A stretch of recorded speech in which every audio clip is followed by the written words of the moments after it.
Straight through and under the post, the Army hit back.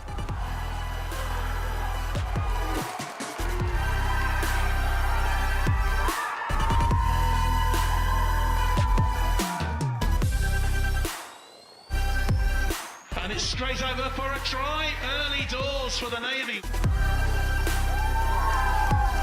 That ball goes out wide, it is going to be another try for the RAF.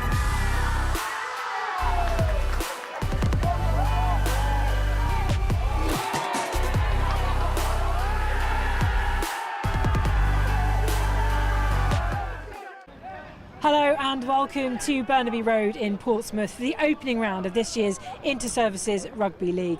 I'm Kath Brazier and today the Royal Navy are hosting the Royal Air Force and we've got a cracking afternoon and evening coming up for you. First up it's the women, and then in this fixture last year it was the RAF women who came away with the win 26-14. So let's see how both teams have been preparing.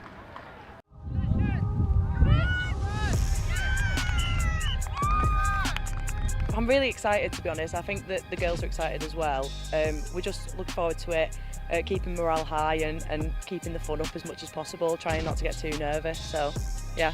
Obviously today you're doing all the set pieces in the pouring rain and going through all the motions as well. How are you feeling in terms of that sort of team unity and how everyone's playing together in their positions? Well, I mean, it's been tough today. Obviously the conditions made the ball like a banana peel, really, but yeah, we just gritted it out, come out here. I think that when you get put in difficult situations like this, it really does sort of show the team morale and the team spirit and really brings people together in a sort of way. Aside from that morale, there's the confidence aspect as well. How is the team feeling ahead of that Navy challenge? Well, I mean, you've got players on the squad that are like, they've got Super League background or Super League experience, so they've really played like the top of the top. And then you have got those players that haven't really had that much experience either, so it's sort of getting around and getting those more experienced players to sort of put their arm almost around those less confident players and bringing it up and really just showing that you can achieve whatever you want to achieve in this sport and you can achieve whatever you want to achieve on Friday. You just got to do like the little bit of extras in the background and really get that confidence, because confidence is everything in my opinion. Expecting from the Navy themselves on Friday? I think it's going to be a tough battle, to be honest. It always is every year. They sort of give what we give them back, so yeah, I think it's going to be a bit of an arm wrestle. I'm expecting a lot from them, to be honest, but yeah, we just got to sort of get out there, grit it out and believe in ourselves and believe that we can do this, so yeah. We always have a really good contest against Navy. We've been successful obviously the last couple of years, but we never underestimate what they can bring to the table. They've got a really strong forward pack, but I also know that they've got some really good backs as well, so I think we never go into that contest expecting to win. So we just obviously need to put our best foot forward from the start, really, just to dominate. If we dominate from the start, I think we can be successful. The games that we've played in the run-up to IS have been challenging, but it's enabled us to like predict the contest that we could potentially be up against. I think one of our particular tough games was against Huddersfield under-18s, who are a very young and fit team. And as a contest, it was a really good eye-opener to see where we could sort of like work on and what we needed to develop. So yeah, I think just our run up to it will put us in a good place to hopefully get the win on Friday.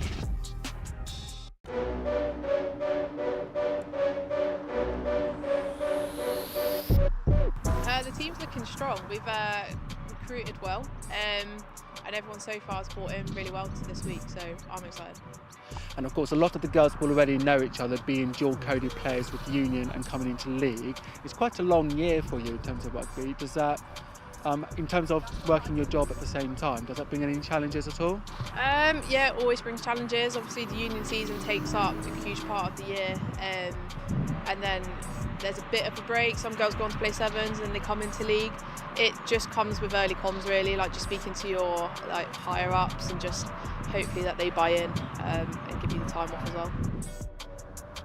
Yeah, it'll be good. It'll be my second RAF game with the girls playing rugby league. We've got a really good setup, really good group of girls, and it's exciting to see what we can put forward. Really excited to play a full match of league inter-services. I think there's a lot of similarities between Union and league, but there's some exciting differences as well, like how physical it is in the tackles. So yeah, there's a few things I'm looking forward to trying in league. I don't think that anyone should be shocked about how we play because we are good, we're just the underdogs. Do you know what I mean? Yeah.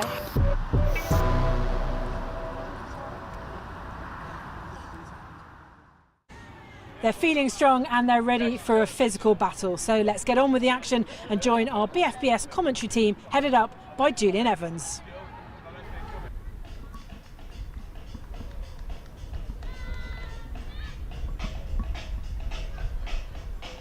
Thanks very much, Catherine. Welcome to Burnaby Road for the opening fixture in this year's Women's Inter-Services Rugby League Championship. And confessions up first, I'm afraid I haven't kept up with my subscriptions of Defence Rugby League Monthly. So to help me talk us through this fixture is Rose Dixon. Now, Rose, we've borrowed you from Rugby Union. So between us both, hopefully we will manage to sort of stutter our way through this contest. But what are you expecting from the Royal Navy today, because it's your home fixture and you know so many of the senior service players?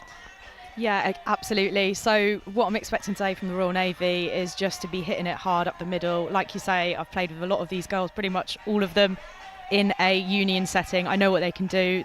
You've got some fantastic runners, some fantastic distributors and some really heavy ball carriers, so I'm really excited to see how they go. If you've never watched rugby league before, I suppose the best thing to say is that in terms of athleticism, you're more like a back in rugby union than a forward perhaps in the old days of rugby union, aren't you? You're an all-round athlete.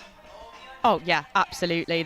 There's no denying that. It's a hard game to play and they do it so well. Of course, you know, you want those big ball carriers. Who should we be looking out for in that senior service side today?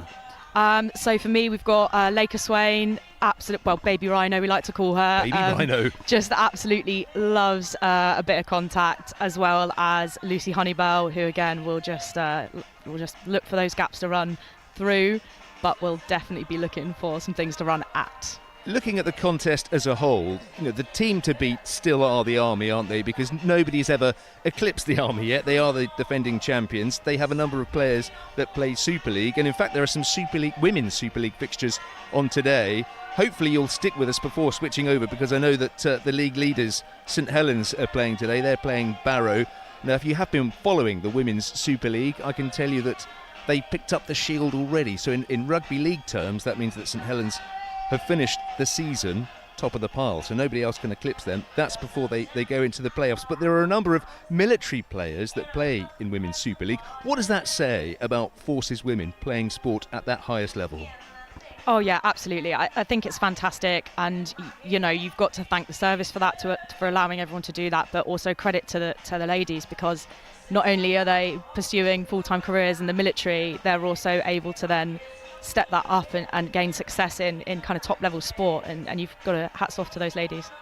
Well, let's have a little peruse, if you like, through today's teams. We'll start off with the visitors, if we may. I was going to say, should we start off with the Royal Air Force? But we'll start off with the Royal Navy, shall we? So at fullback, you've got Jasmine Abel, Sam Hill on the wing, Jodie Mills, Laker Swain, as you mentioned before, in the centres, Molly Ellis on the wing as well, Hannah Parkinson, Cheryl Goodwin. Now, a lot of expected from Cheryl today as scrum half. You know, is she somebody that spots a gap and goes for it? Yeah, absolutely. She's our 10 in in Union, and she's just a playmaker. She's fantastic. We'll see those gaps, we'll put people through them, and isn't afraid to have a go if it's on for her. The fact that she is playing there, is she also somebody that does the kicking off the tee? Does that fall to her responsibility? That's an unfair question. You might not know, but can she kick off the tee? Yeah, absolutely. Fantastic kicker. Someone you can always rely on off a tee as well. Well, look, as we carry on going through, we've got Lucy Honeybell, Josie Parnaby, Rosie Staples, Ellie Brightwell, Lauren Brightwell, and Sian McLaughlin as skipper. So, you know what it's like to skipper a side in inter-services rugby. What will it be going through Sian's mind at the moment as she prepares her players to go out and hopefully come away with that big W at the end of the game? Yeah, absolutely. She will just be keeping everyone level, keeping everyone focused, and really kind of bringing that in and bringing that energy and her knowledge of rugby league. She's a fantastic rugby league player, recently selected as part of the Welsh Rugby League training squad. So a very good player. She brings a wealth of knowledge to the game and a very good leader on the pitch. Well, you talk of Wales. Let's have a look at the visitors today. The Royal Air Force.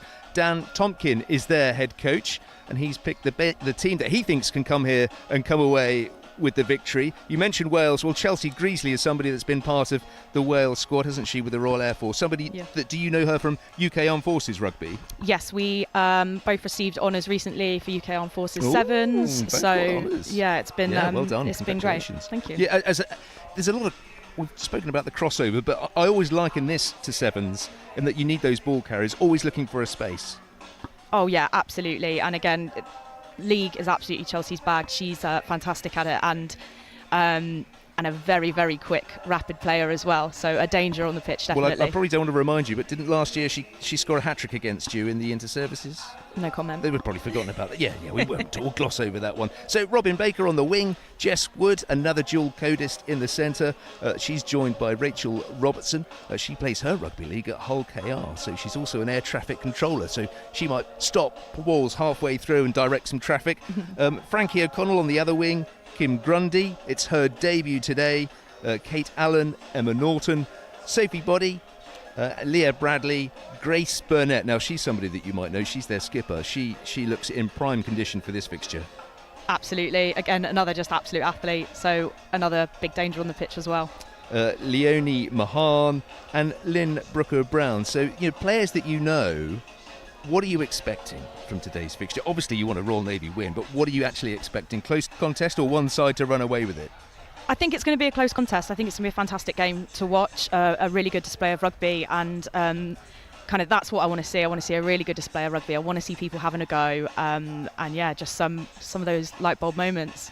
Now, in terms of a tournament, we've spoken a lot about rugby union and rugby league. Some of these players have probably put their hands up to volunteer for the UK Armed Forces Rugby Sevens. You're off to Dubai, aren't you? We are, yes. So will some of these players pause their season in rugby league to join you in Sevens and head off to Dubai? Because that's an opportunity that, I know you're in the military, but probably doesn't come around very often. No, absolutely it doesn't. And Dubai Sevens is a really fantastic tournament, a world-renowned tournament. So yes, there will be a few players here today, hopefully with us in Dubai. Look, it's beautiful conditions. We've just we're at that stage of the year where we've finished cricket, but this is a pitch that is used for cricket and rugby union and rugby league, so that's why the outfield is looking perfect. I can see you sort of licking your lips slightly and that you want to get out there and play today, don't you? Maybe a little bit. But I wouldn't tell the league coach that. Well, look, we're waiting for the players to come out. A slight delay as we edge towards kick-off, but when we do get here, there will of course be the national anthem. But just to go back to Super League, I know that a player that you know well, Beth Ann Dayton, has been flying for Leeds Rhinos. They're in the second place position in Women's Super League at the moment. She's somebody, again, that is so versatile, and that has helped her, hasn't it? She's capped by Wales at 15s, at 7s, and now she's playing really well in Women's Super League. Yeah, I mean, again, absolute athlete. She is fantastic. Really brilliant to have on the pitch. I can't say I love playing against her, nice. But someone to have alongside you in that kind of UCAF environment, she's just been absolutely fantastic. I know it's difficult for many of you guys working in the military because you have to marry this up with the day job as well. And some players, let's face it, careers allow them to get away and play. But when you see somebody like Beth Ann going off and playing Super League at Leeds Rhinos, how does that leave you feeling, knowing that you play alongside these when it comes to UK Armed Forces? Yeah, it's brilliant, and to have that kind of knowledge and experience being brought into the UK Armed Forces squad, and also to be able to see a fellow military member succeed in such a way, to be supported and to kind of be given that opportunity, and then the opportunity it affords all of us, it's just great. It is just great, and we're still waiting for the players to come out. Big cheer going up. I imagine that is for the players and not for us, although it's always good to have you here as well, Rose. Now, this time last year, I think the Royal Air Force scraped this one, didn't they? I think it was 26-14, and that was up at Wakefield. So, again, alluding to what you said earlier, these are always very tight fixtures. Yeah, absolutely, and I'm expecting another tight fixture today. A couple of the girls smiling at me there. Yeah, I mean, they've obviously clocked you. With your knowledge and your expertise as skipper, have you spoken to any of these players, or have you left it entirely to Sean to talk to them? Oh, entirely to Sean. She knows exactly what she's doing. She knows exactly what to say. I'm not as nuanced in league as Sean is, so I leave it to her. She's the one to talk to about it. And in these final stages, as you're lining up for the national anthem, what are the thoughts going through a player's mind, apart from the words to the national anthem? Absolutely.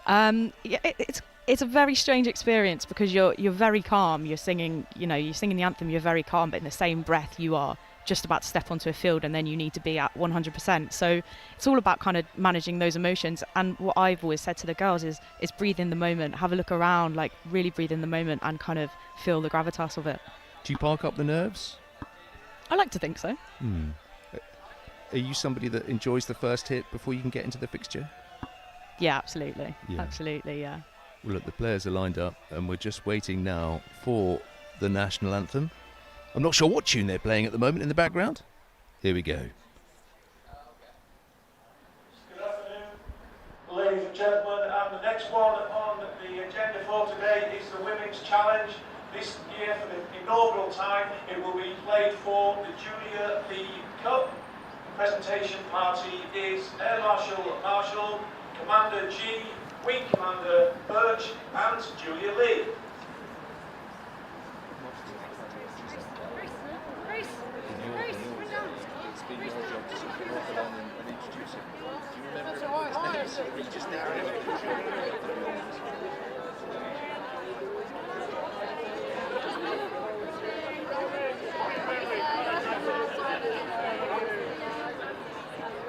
Said the first thing that came out of my mouth. So a few of the girls got new names that day, and I've never really lived it down. Have they forgiven you? A little bit. Okay. It still gets brought up every now and then. Yeah.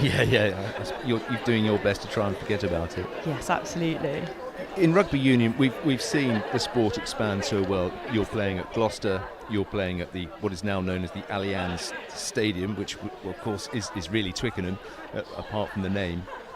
And also now in this fixture as well, more and more of these games now are taking place at the home of Super League sides. Again, what does that say about how the civilians or the general public want to get military rugby on the big stage? Yeah, I think that says a lot, and I think people have realised what a fantastic competition it is. With Army Navy, it's just absolutely huge. Even before I joined the military, I was watching that every year. So it's nice to have that platform as well, and I think it does a good job in getting people into the forces and saying, these are the platforms that we have the opportunity to play on. Well, I think Grace and Sian have done a very good job of remembering all of their teammates' names, unlike somebody else I could mention. I should say, I didn't forget their names. It just all happened so quickly. Of course. That's what I meant to say. I would never forget their names. So we shall now stand for the national anthem. Ladies and gentlemen, if you are able, please be upstanding for the national anthem.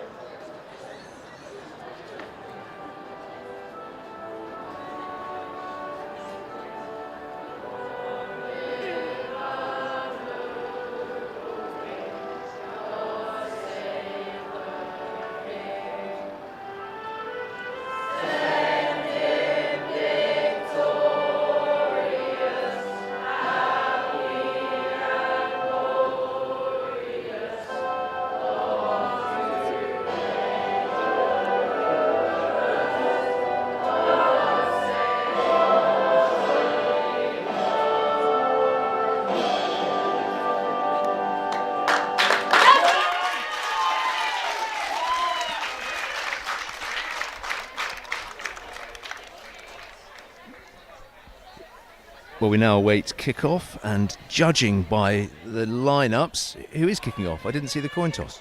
Who's kicking off? Who's kicking off for this first That is a episode, fantastic this question. first chapter of Women's Inter-Services Rugby League? Well, they're all getting into a huddle first. I'd like, great crowd down here at Burnaby Road today for this women's fixture, and they all wanting to be hanging around because later on, of course, we've got the senior men's fixture as well. Now, I want to say that earlier on, the development teams went toe-to-toe with the Royal Air Force losing.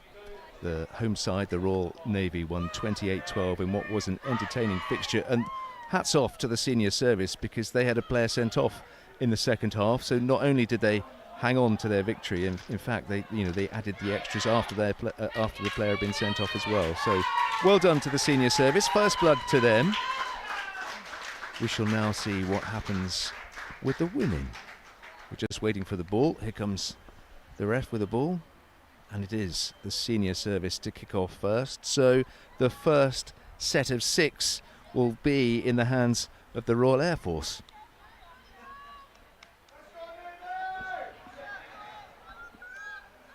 Put the blue chalk on the boot. Wait for the receiver. And we're away. Well taken. Looking for those runners that we spoke about.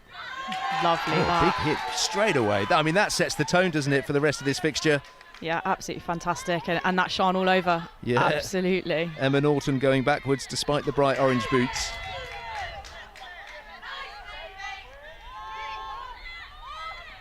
Royal Air Force looking to exploit any gap that they can find in these early stages.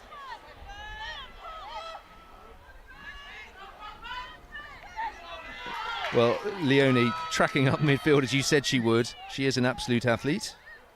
Absolutely. That's Sean's third tackle already. Absolute beast. And a knock on, that'll be disappointing. So, first chance for the Royal Navy to get their hands on the ball. Oh, yeah. That was a really nice defensive set from the Navy there. And I think they'll be really happy with that as kind of a starting, an opener. I think they'll be very happy with that. Well, I know that it's something that Coach Matt Bayliss has been working on because, without a solid defence, you're going to be leaking tries. Absolutely. Did that go forward? Unfortunately so. So the referee awards a scrum to the visitors, which they will be pleased with because they was looking slightly nervous there, having given the ball away already. Yeah, absolutely. I think the Navy will probably be a bit disappointed with that first opportunity for a good attack, but like I say, Sean will have them regrouped and I'm back into defence. Let's see if how they go in defence. Well, the ball's going out left, trying to get it to those wide players. Is this nerves? A few drop balls here at this stage of the game till you get settled. Yeah, absolutely.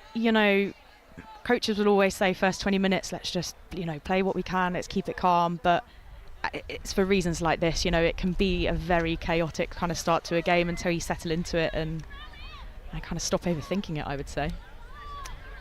Well, I think we're already onto the third scrum. Of course, not contested in rugby league, but still the third scrum of the fixture, all down to handling errors.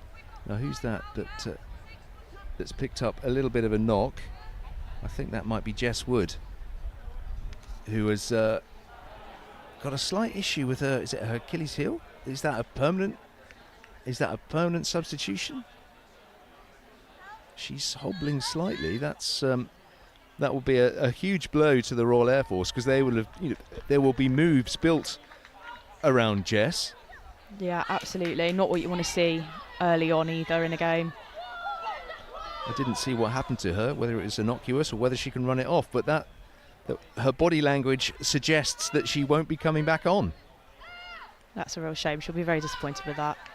So already, with less than 5 minutes played, the light blues have dipped into their interchange, got one of their travelling replacements on the pitch.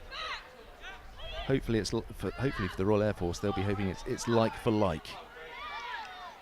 Some nice defence there from the Royal Air Force, just completely shutting the Navy down. So let's see what they do next. Chance to run with the ball into a welcoming committee.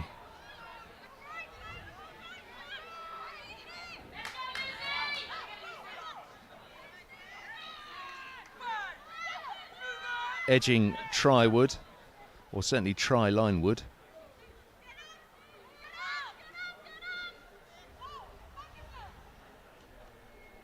Oh, nice little handoff there from the senior service as they're gathering a wee bit of momentum. Yeah, they've made a nice bit of ground there, and I think they'll be very happy with that. Well, unfortunately, the ball has been turned over, so it's a chance for the Light Blues to run out of defence, see if they can use this set of 6 and gain some ground. Yeah, absolutely. You know, nice break. Lovely.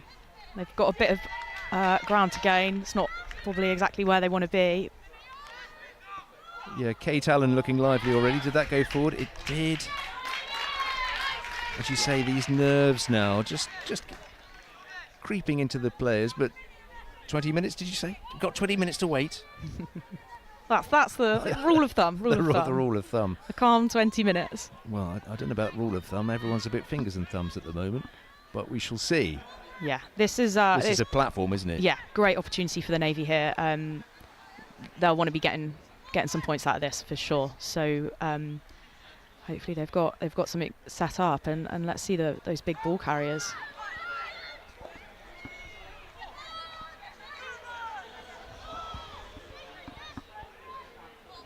Options left and right. Well, there you go. Leave it to the forwards. Lucy Honeybell making the hard yards, showing her teammates how it's done, keeping ball in hand. Oh, good hands. Thought for a moment that was going to be spilled. Inside the 5 metres for the senior service. If they keep composed here, there could be a try on for them. It would be the opening points in this year's Women's Inter-Services Rugby League Championship. She's unduly dumped though. Still with possession.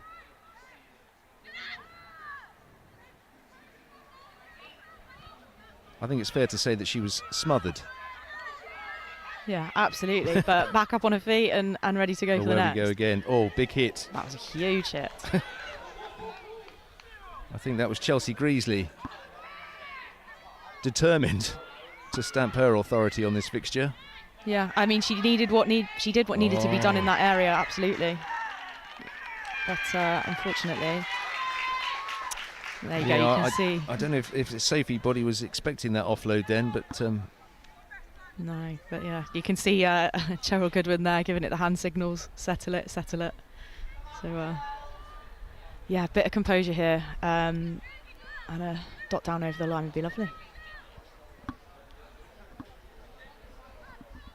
Well, there's every opportunity they can do that.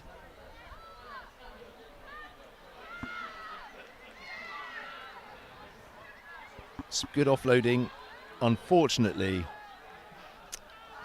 are we into touch? No, we're right on the edge of the far side, on the right-hand side of the pitch for the Royal Navy, looking to work it towards the posts.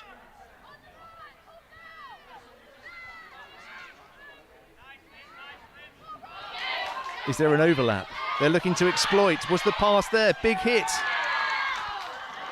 Try given.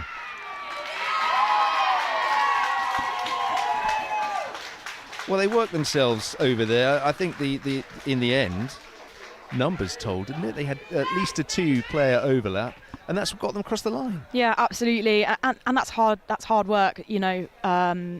For the RAF, it's hard defending on your try line. You put more people into every tackle because you don't want to let them through. So hopefully, you know, they're going to talk, regroup, and come back flying. But yeah, fantastic from the Navy. 2-player overlap. They will have known what they wanted to do there, and they've executed absolutely, that really well. and that's hard. Of course, the Air Force confused at slight 6s and 7s. Who do we follow? Do we follow the player with the ball, or the 2 players lurking out on the wing? And they fell for the old sucker punch.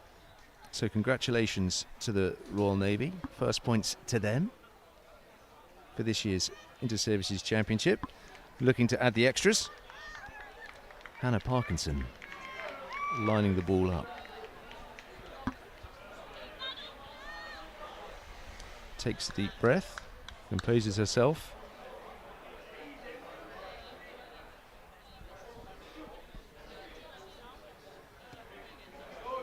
Lovely kick. Nicely done.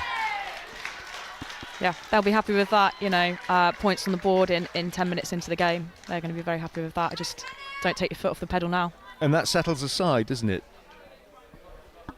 Yeah, absolutely. Equally, I imagine the Air Force are now going to come out absolutely flying and want to fight one back, I guess. I see what you did there. Royal Air Force absolutely flying. So, yeah, see what you did. That pun wasn't actually intended, but I'm happy with it. You could have a job here after dinner speaking if you're not careful. So let's see what the Royal Air Force can do now. Waiting for the ball to come back onto the pitch. Kim Grundy has the duties of kicking off the tee. It's her debut today. Another player that's crossed over from rugby union.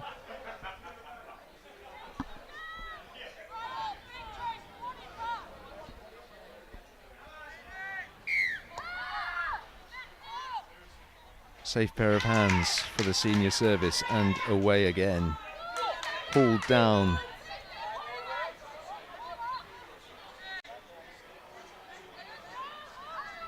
Opting to go the short side this time. Some lovely handoffs in there. Yeah, Laker loves a handoff. Yeah, a couple of vital meters made. Players calling for the ball, giving options. That's a lovely hit from Chelsea there, and I think Ellie's done really well not to end up going backwards. She's held herself really well there.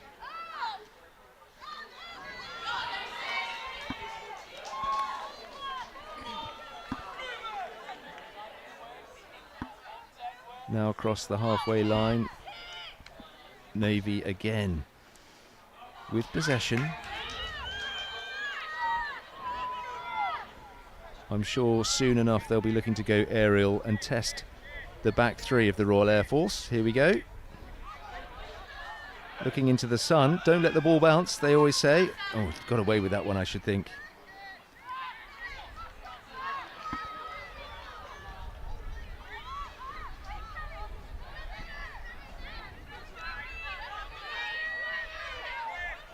So the Air Force seeing if they can find a quick riposte to that Royal Navy try.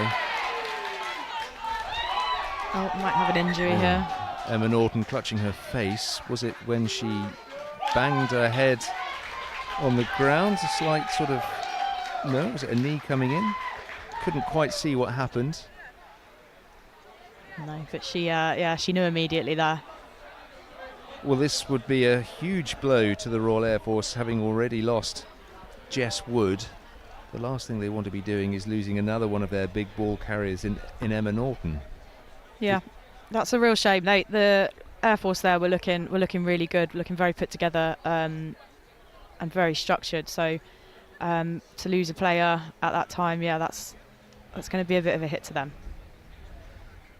Well, out of the corner of my eye, I had a little look behind the RAF replacements bench, and it might not be end of the fixture for Jess Wood. She's still testing that ankle to see if she can get back in to the fray, which would be a huge boost to the Royal Air Force. As I say, you know, that they will have built moves around individual players, looking at their strengths, hoping that they can unlock the Royal Navy defence.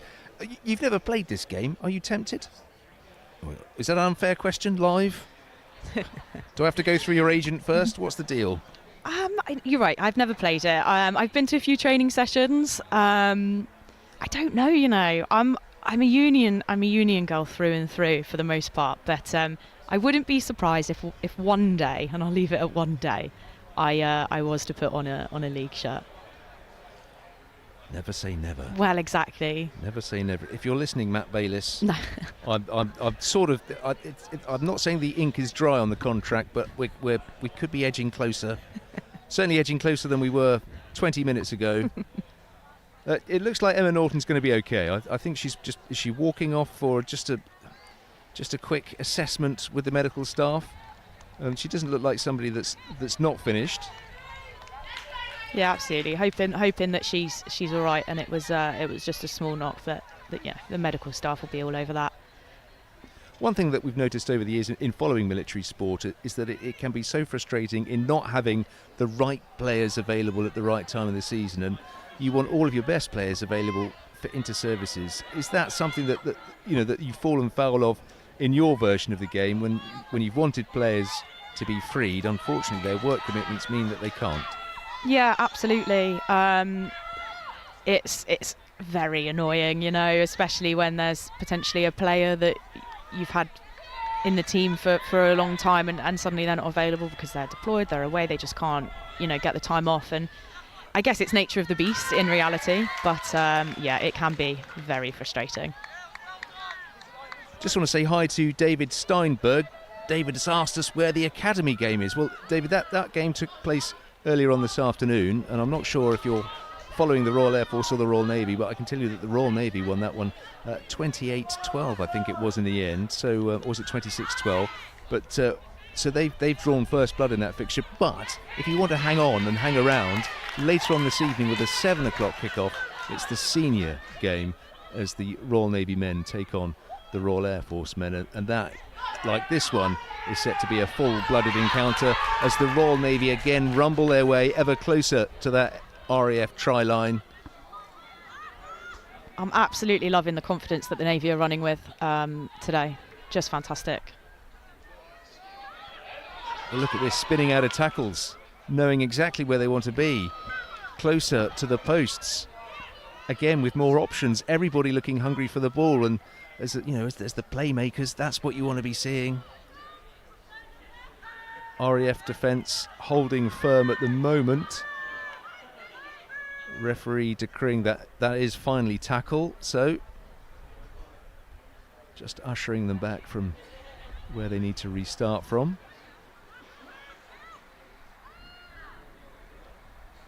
Begging for the ball again, is that a gap? At the moment, the RAF holding firm. Did the arm slip up there? No, ref happy with that, not a high tackle. So there we are. That move comes to nothing, and it's the Royal Air Force who start their set of 6. Yeah, that's a shame for the Navy, but I think equally they'll be quite content with where they are on the field. The Air Force, have got a long way to go. Well, I'm sorry for Royal Air Force fans, but it's been some time since you've been in the dark blues half. Another player down. Can't quite see who this is. Is she asking for tape?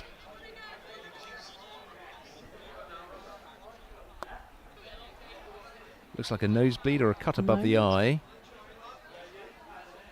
The old magic tape comes out. Could be Emma Saunders who's down, being patched up before getting back into this contest. I'm saying is it a cut above the eye? It could just be a contact lens. Yeah, I'm a contact lens wearer, and that is the worst. Losing a contact lens in a game.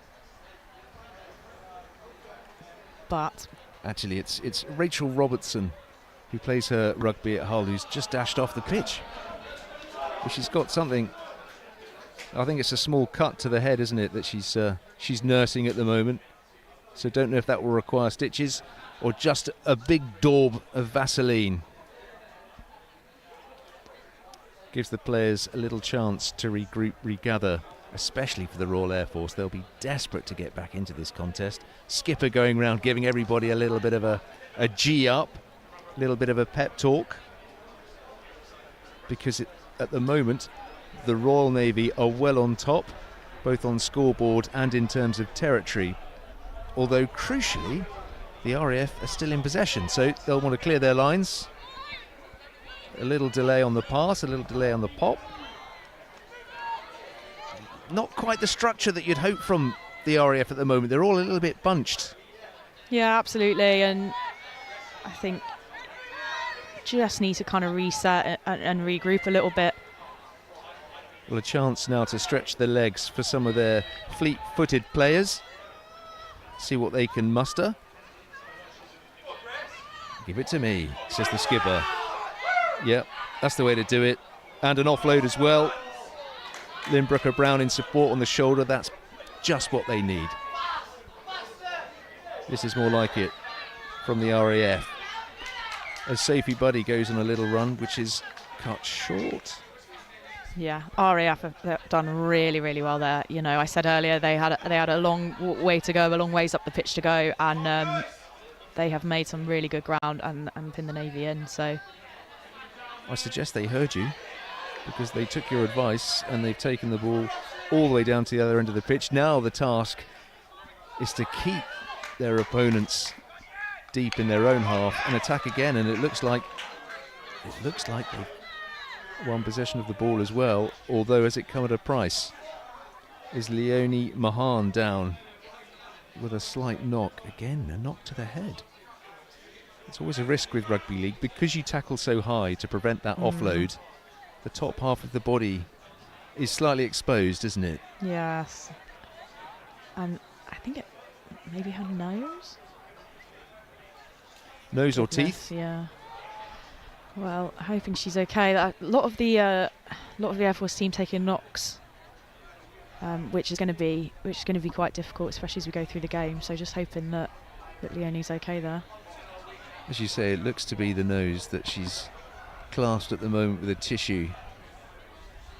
It's not streaming with blood for the squeamish or for her, so I'm sure she can patch herself up and get back on. Just let the physios do their thing. So here we are then. Look, you know, it's been a long time coming, but at last the Royal Air Force are camped where they want to be. As skipper, what would you be saying to your players? Trust in the process, believe in this. What do you say at this stage when at last you've got some territory? Yeah, absolutely that. It's okay.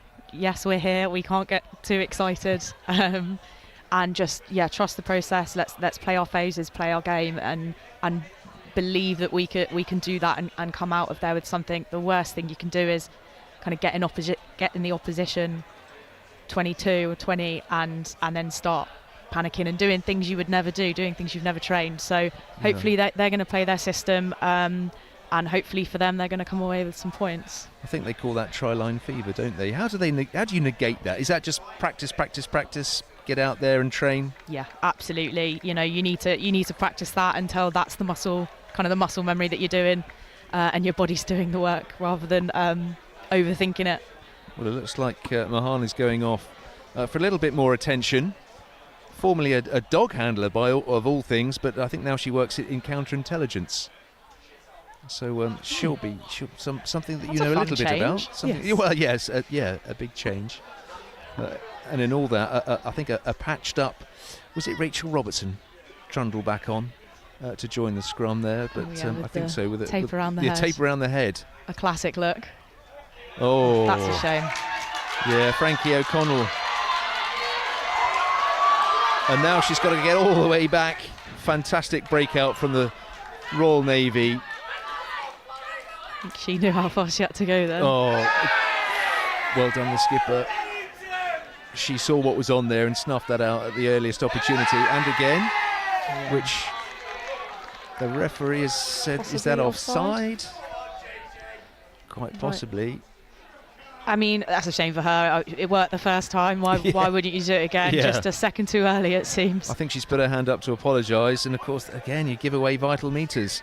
Yeah. And where you were trying to relieve your side of the pressure, you've actually invited it onto them. So let's see what the Royal Navy can do here. Can they add to their score already? They currently lead 6-0 in this opening fixture of the Women's Inter-Services Rugby League Championship at Burnaby Road. Oh, there's gaps everywhere now. Oh, nervy stuff for the visitors. Yeah, lovely run from Lucy. Yeah, it really was. One or two of the defenders clutching at shadows, and again the offload coming straight for the line. Amazing. That's a try. Yeah. Congratulations again. Don't think the Air Force are going to be too happy about that one. I think Was that Jess? I mean, I'm saying was that, using your expert, was that Jessica Shaw? That was Alona Bithell, I believe. Well done, Alona. Yeah. Straight through the middle. I don't think the RAF will be too pleased about that. No, but Elle's smiling. Yes, you're correct. That was Bithell with her try of this campaign. A little bit of strapping, although it looks like a mummy at the moment because it's beginning to untwine itself. I'm sure it'll be just a string by the end. Get her into the British Museum. Or an episode of Scooby-Doo. Great show. There's a reference that you weren't expecting in this episode of of Rugby League. Yeah, she's sorting herself out now. Look, she's undoing that loose end. She's dispatched with it. No, well done. Fantastic runner. Elle, she's Union player as well. Went from playing scrum half to on the flank, and I think absolutely loves it there. So very strong runner and very knowledgeable player as well. So she'll be happy with that. Meanwhile, Parkinson looking to add her second conversion of the fixture, and from I'd say exactly the same spot as the previous one. Hopefully. Oof, not quite the same result. No, she slightly shanked that one to the left of the uprights. She'll be disappointed. So the Royal Navy taking a commanding lead in this year's encounter against the Royal Air Force as they lead 10-0. 2 tries and a conversion, and the Air Force yet to trouble the scorers. What can they do now as they kick off? A little bit of conversation. There's a number of new faces across both squads this year, and I suppose for those newbies it's how quickly you can adapt to the game. Yeah, absolutely. You find that some people come into league having played Union before and they get it really well. Some people have never played either code before and they do a very good job. Me, on the other hand, as a Union player, couldn't get too much of a grasp of league. Well, never say never, as you said earlier. So, I'm still working on you. This is me trying to back out. I think by the end you'll be an absolute convert. We'll have got you a Super League contract. I'll have spoken to the First Sea Lord and everything will be hunky-dory. Don't you worry. Fantastic. I'll take it. There's that Just handoff the handoff again. And the break. Players left and right, up the middle as well. That's not gone backwards. That's gone backward. Referee happy with that. This is fantastic. Josie Parnaby slightly running sideways where she wanted to go forwards, but that's okay because the support is there. Hannah Underwood making huge dents in that midfield. This is some really fantastic attack. That's unfortunate. See, that's your fault. That's commentator's curse, isn't it? What have I done? There's a little kitty over there where things like that happen. You have to put a few quid in. Yeah, I'll take that one. It pays for the BFBS sports team tour at the end of the year. Last year we went to our local Wimpy. Wasn't so much of a tour, more of a trip out. But I've not heard the Wimpy in ages. Other upmarket eateries are available. Possibly another injury here. Yes, I think so. Yep. A little bit of wind taken out the sails. She's pointing to her foot.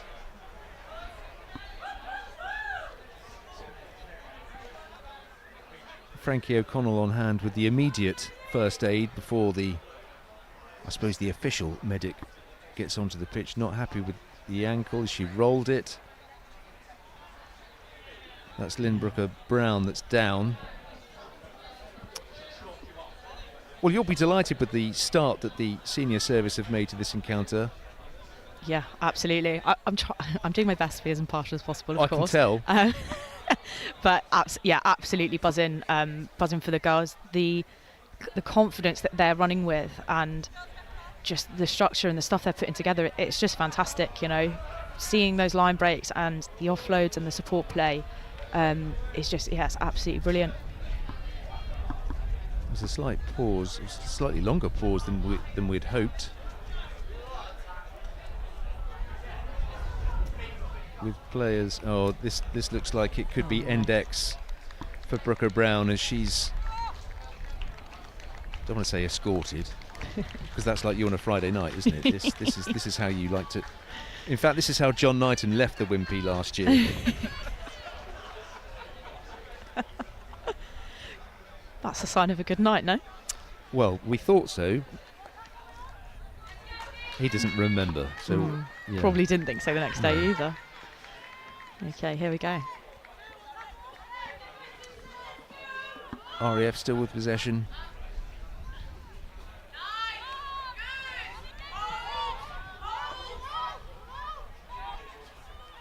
Grace Burnett doing her very level best to spark something for her side. Making some good ground here at the RAF. Well, they're across the halfway line.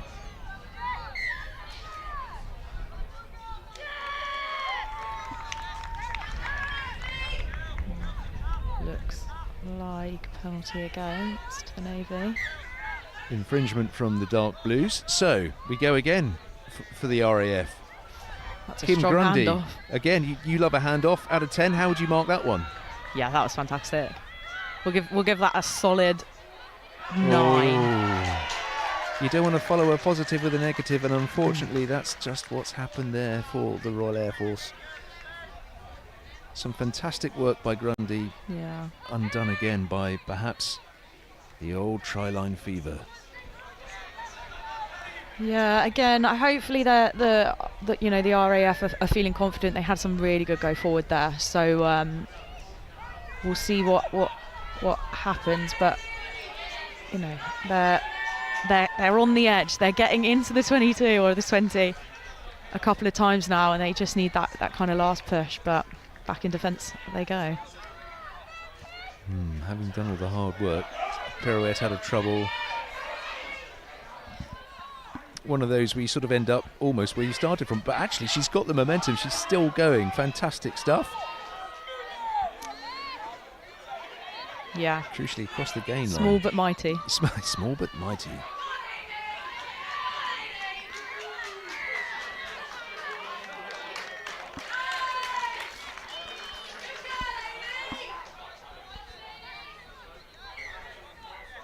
Navy will be happy with that. She has a physique that suggests, come and try. Take me down if you can. Yeah, very compact. Absolutely. The referee has deemed that a high tackle. And Matt Bayliss, the Royal Navy coach, applauds. He felt that was edging its way on the high side, and indeed it is. So, obviously, the Royal Navy kick to touch, or do they? Oh, it's bounced all the way. Oh, that is such a silly shaped ball, isn't it, sometimes? Oh, it really is. A great work, however, by the Royal Air Force in defence. Yeah. Not only did they prevent the ball going out for the Navy to restart. It's unfortunate, but there we go again. Look, possession turned over, either through knock-ons or infringements, which could prove costly when we tot up the numbers at the end of this tournament, because it could settle the outcome of this whole tournament. If you're missing try-scoring opportunities. Was that another high knock? Yeah, clutching her chin or neck. Getting pulled in now. I think neither team nor the referee is probably happy with the number of penalties going on here. Yeah, a lot of high tackles going in, and that's understandable. Players keen to make their mark. It's inter-services rugby, isn't it? It's there's no fixture like it. Give us an insight. What is so special about inter-services sport?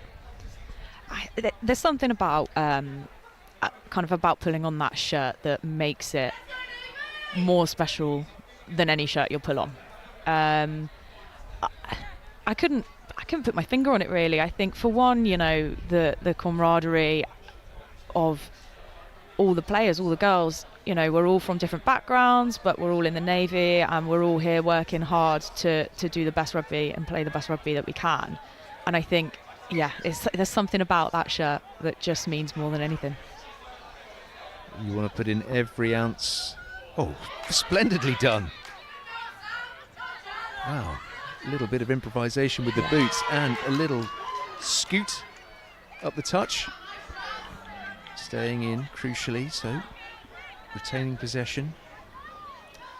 Yeah, it's interesting getting a skipper's take on what is unique about inter-services rugby. That rivalry, I suppose it's like derbies, isn't it? I mean, any team facing a derby day is always the big one in the calendar. You always want to get one over your rival, and that's the same here. Yeah, absolutely. I think the kind of the strangest thing about it is that we play against each other, and it's the biggest rivalry you can think of, and then 2 weeks later half of us are at a UK Armed Forces fixture. Playing with each other. I would say pretending to be friends, but I like to think we're actually friends, so I'd like to think that the majority of you are friends. Oh, absolutely. I think, and that's what makes it so strange, running against someone that you're very close with and that you play with as well. Now, I know you're all elite athletes, but are you encouraged to socialise in the bar after fixtures? Oh, what a superb handoff. So I was going to say handoff, offload that was. Absolutely. Took a knock for her Lovely. troubles, but that was out of the back of the out the back.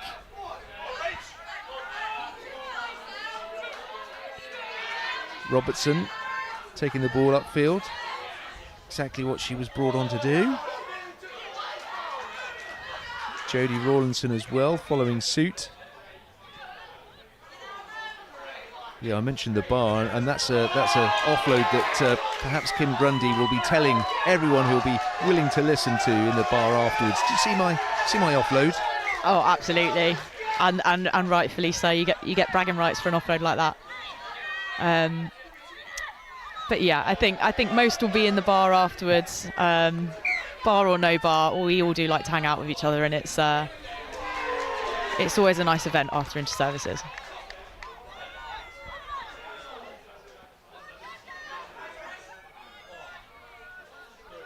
Well, I think we're into sort of the last 10 minutes now of this opening half of the first women's inter-services rugby league fixture this year, with the Royal Navy leading the RAF in a sun-drenched Burnaby Road. It's nice to be on the south coast. Probably, I can say this without contradiction, this must be the most southerly venue for rugby league this weekend across the country, because I think Cornwall is an area where they do play rugby league, but their season is finished. So, Portsmouth hosting. Yeah, lovely, and you're right. Wonderful weather for it. I left the house to come here, and it was about 8 degrees. And it's beautiful here. Oh, superb take as well. Absolutely lovely take. Confident under the ball. That's just what your teammates want to see. That's that's great from Elle. I think it's a scary place to be. Ribs prime for the taking when you're reaching up for the ball like that. So to have the confidence to do that, confidence in herself, it was brilliant, and what a great take. Yeah, you are exposed. Now you're a versatile player with your sevens and in the centre as well, but I suppose those sorts of takes you were well used to when you were playing fullback. Yeah, absolutely. My trick was always just don't overthink it. If you think about catching it too much, it normally goes wrong. Well, the RAF do have another player down. It could be poor old Rachel Robertson again, suffering for her troubles. She's one of those players that does like to put her head where you wouldn't want to, and unfortunately, when you are physical, small but mighty, you do take these knocks. Yeah. It's a physical game, rugby league. I think we've spoken about this throughout the years. Yeah, nature of the beast in this game, unfortunately. We don't want to see anyone injured, but sadly it comes with the territory. So in your part of the world, let's just talk about, generally looking at women's rugby league. In your part of the world, are there any rugby league clubs for you? Because it doesn't really have a huge take-up this far south. No, I think there's one in Bristol. I do think there's one sort of Bristol way. And I heard a rumour a little while ago that there may be a club set up in Southampton soon. Okay. Or that might have already happened. I won't claim to know, but so it seems to be moving a little bit down south, but obviously majority of it all up in the glorious north. It was actually Robin Baker who took that knock, but she looks all right now. She's composed herself. She's got her gum shield ready to go back in. Lovely. Yep, ready to go again. And she may be called into action pretty soon. Chelsea. Oh dear. Frankie O'Connell. Thought she had it, and then it bounced away from her. That's yeah, she'll be kicking herself about that. Those are the kind of things that they happen, right, all the time. But you can't let that get to your head. Absolutely. No. Very unfortunate. It's the sort of thing as well that, you know, probably has the coach aging a few years as well. But yeah, she'll be kicking herself. You know, it's a ball that she knew very confidently that she would catch, you know, 9 out of 10 times. So just one of those moments, unfortunately. And it does give the Royal Navy another platform to burst free upfield. One of the Brightwells, Ellie, I think that time. Yes, Ellie Brightwell. Hair in a bun. Oh, did she overrun the... No, she hasn't overrun the pass. Oh, yes, the referee not happy. Did he say that that's gone forward? Yeah, looks like that. For one glorious moment, I thought that was going to be a story for her to regale her family with, the time she scored a peach of a try at Burnaby Road, but unfortunately she slightly overran the pass and it went forward. So the ball now in the hands of the Royal Air Force. Decision time. What should we do with it? It always concerns me when a team doesn't seem that sure what they're going to do when they are in possession. Yeah, I mean, sometimes you're just so tired. And when you've got that decision to make, it's like, oh God, I was, you know, trying to catch my breath, and all of a sudden I've got this decision to make, and you kind of have to assess your surroundings and have a think, and I kind of think about it. But yeah, you always want to be as organised as possible, really. Well, it's currently the senior service with a bit between their teeth at the moment, and another knock on, this time at the base of the scrum, and it's not a scrum that moves anywhere. So handling errors, I want to say creeping in, but actually they're sort of almost endemic at the moment in the RAF play. Yeah, and that's a shame, and I think they'll be not very happy with themselves because of that, because I think they'll know, you know, just how well they can play, and I don't think they're playing as well as they know they can. So, well, they've got those new faces, and there's a boot come adrift from somebody's foot. Road boot. You often see those on a motorway, don't you? A lone shoe or a lone boot. Yeah, how do they get there? Nobody knows. Who's throwing them out of windows? Well, somebody's thrown that one. It must be an Air Force boot, the way that was discarded with disdain. This is fantastic work by the Royal Air Force. Again, a huge yawning gap. And was that Adrienne Baker going in? I'm bowing to you for your... gone over. Too many stripy shirts there, but fantastic from the Royal Navy regardless. Yeah, they knew what they wanted to do and they did it, executed very well. I mean, if it helps, if you're watching and wondering, we found out who the owner was of that boot. I think that was Ellie Brightwell, isn't it? It was, yeah. Yeah. Did she throw her own boot off of the pitch? Is that a thing? Well, I don't know. I could have sworn it was a Navy player who threw it. Is it, you know, a little mini tournament going on within a tournament? You know, you have welly wanging. Boot throwing, is that a... Potentially. Anyway. I actually I did welly wanging the other day at a work barbecue for the first time ever.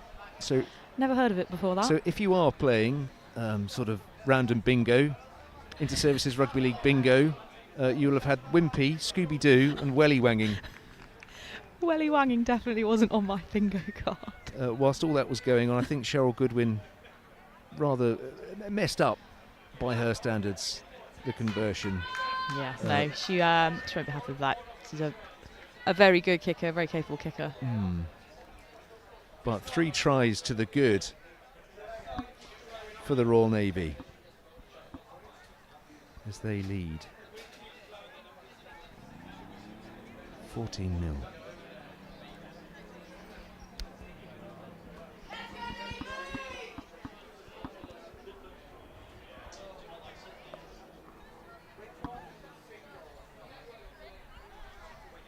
Well, a couple of minutes away from half-time, and as you say, that breather that the players will be wanting, especially for the Royal Air Force, to get their heads together, to have a little discussion, to eliminate those little mistakes that have crept into their game, those knock-ons, high tackles.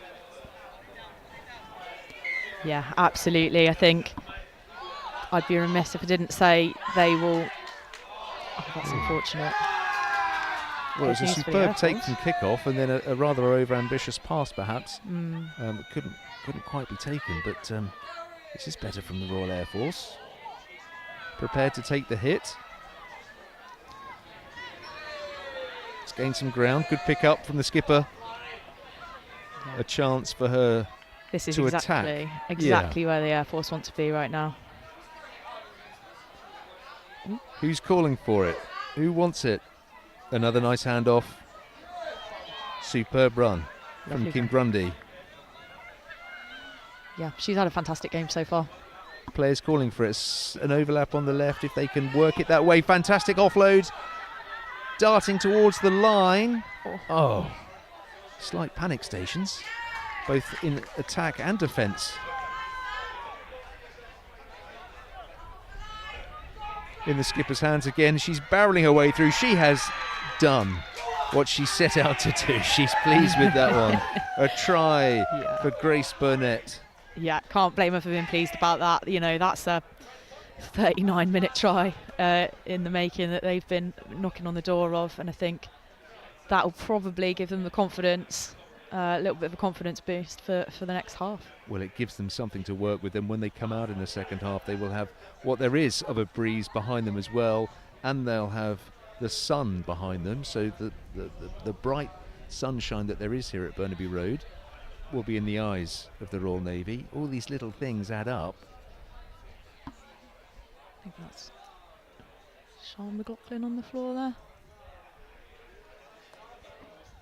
Well, whilst you keep an eye on your colleague nursing the knock, we've got Kim Grundy lining up for the conversion on her debut.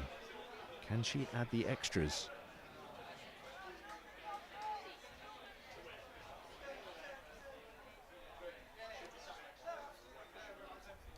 Here she goes. Not a bad effort. Flags have gone up. And the flags have gone up. So, there we go then. The deficit has been cut.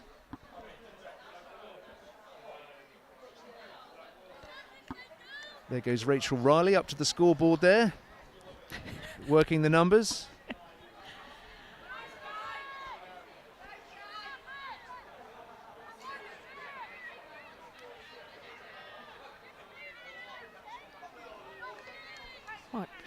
Might do an upgrade, get a electronic one.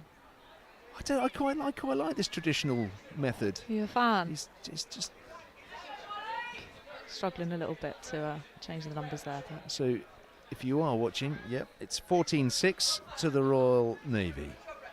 Rachel's done her job. Next stop countdown. Does the budget stretch to an electronic scoreboard? Oh, almost certainly not. But you know, a girl can dream. Well, look, if Babcock or BA Systems want to get involved in scoreboards, then the Royal Navy would bite your hand off for one down here at Burnaby Road. But at the moment, it's the Royal Air Force with possession as they look to build on that try scored by their skipper, Grace Burnett, putting them back on the board, back into this tie, and back with hopes of inter-services glory.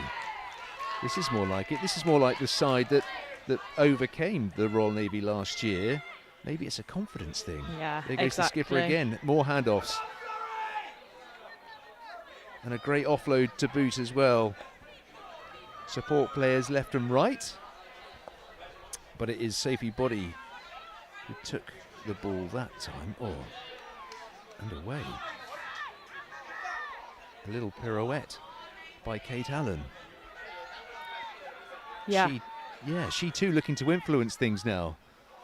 Air From Force that making some good pivot ground position. now. And they've gone aerial. Is it too far? Is it across the line? Oh, is it going to bounce kindly? The answer is no. I got a bit worried and the Royal Navy can escape. Oh, she's knocked it forward. No, the referee happy to play on. Has it bounced into the hands of the Royal Air Force? Yeah. It has. Looks like they've managed to pick that up. I think.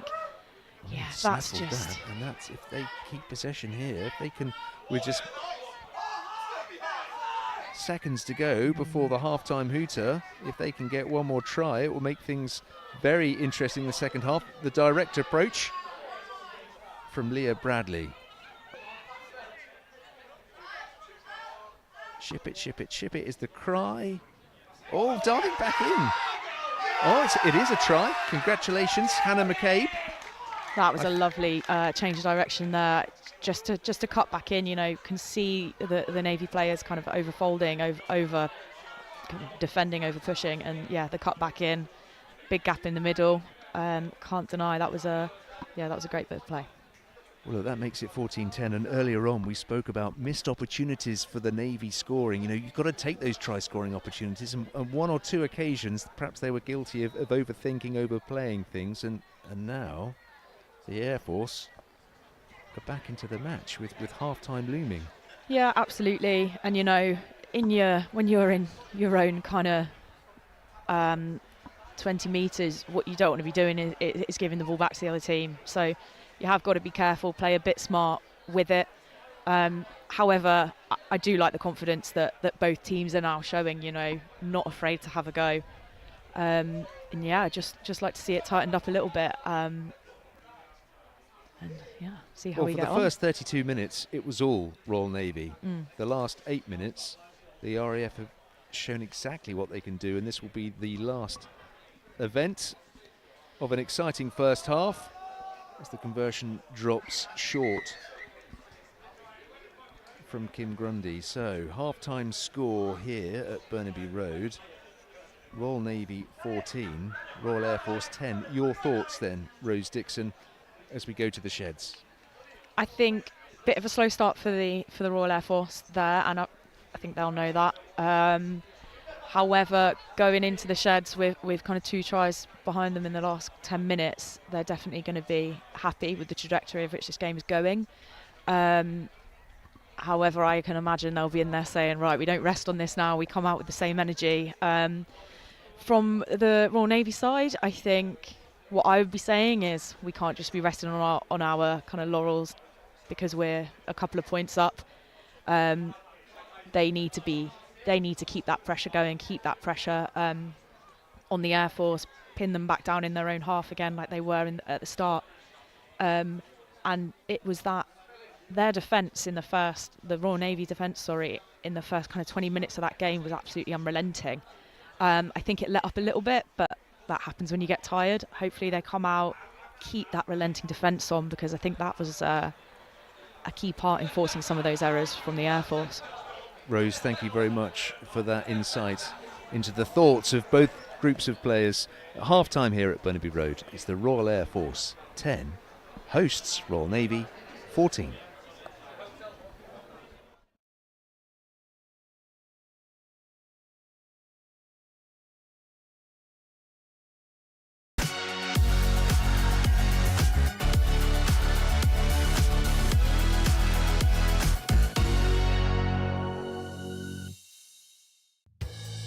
Hello, I'm Julian Evans, and this is In Case You Missed It.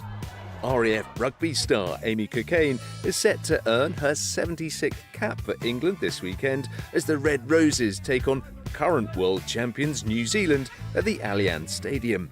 The flight lieutenant, who plays her club rugby for Leicester Tigers, will relish the prospect of packing down against the side that pipped England to World Cup glory in 2021. Meanwhile, Cockayne's Royal Air Force teammate Sarah Bonner will feature for Scotland in their clash with Fiji at the weekend. Odeon-based Bonner is part of the Scotland women's squad who will compete in the WXV2 tournament later in the month. Staying with rugby union, an Army player, Lauren Brooks, has returned to Harlequins women for this season. The Royal Engineer reservist quit Quins after 5 years to play for Ealing Trailfinders in last year's Allianz Premier 15s campaign. But the powerful back row forward has rejoined the London side and will be looking to make her mark in front of the Stoop faithful.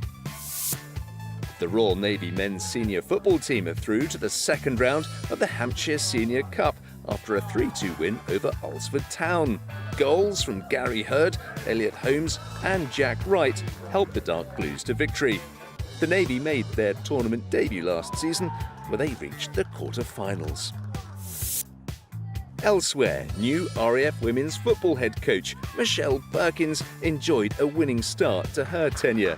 An early goal from Eden Marsh and a double from Lucy Farrow sealed a 3-0 win over Walsall at Cosford. The friendly fixture marked the end of trials week, with a number of new faces getting the chance to impress the new head coach.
Here to the ladies in red.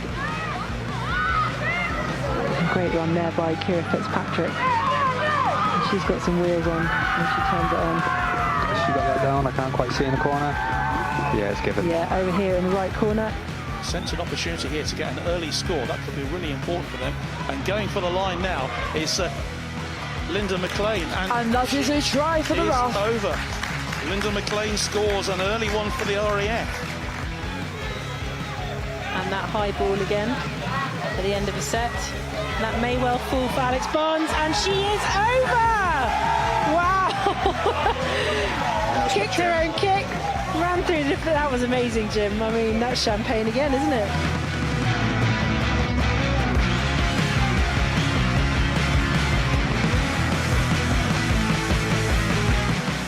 Kicked the arm in their own 20. Name on the ball. Bit of luck there. That tactic worked before and it's worked again, and this time the Army are running away with it. She's closed down, but has she got the wheels? Has she got the gas?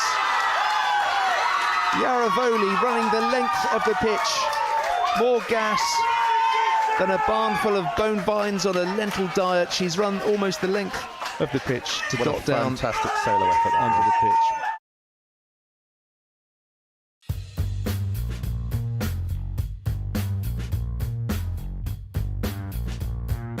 Our first of many autumn outside broadcasts that we're bringing you here on BFBS Sport over the next few months.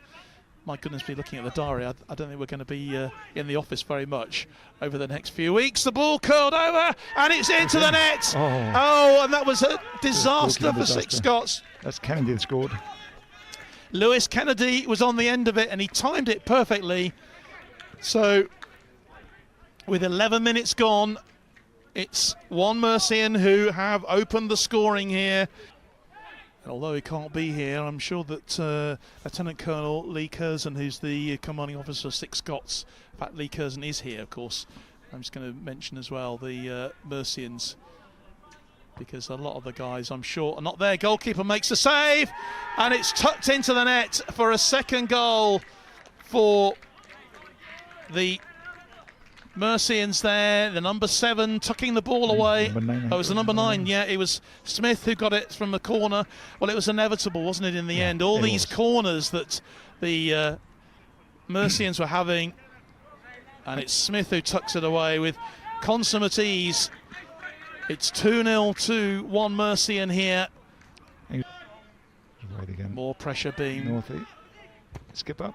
Oh, he takes a shot and he scores! Well, oh dear, another disaster for the Six Scots goalkeeper. What a great shot, though, from Northie Northridge, the captain. Bit of a deflection from player in it might have taken a slight deflection.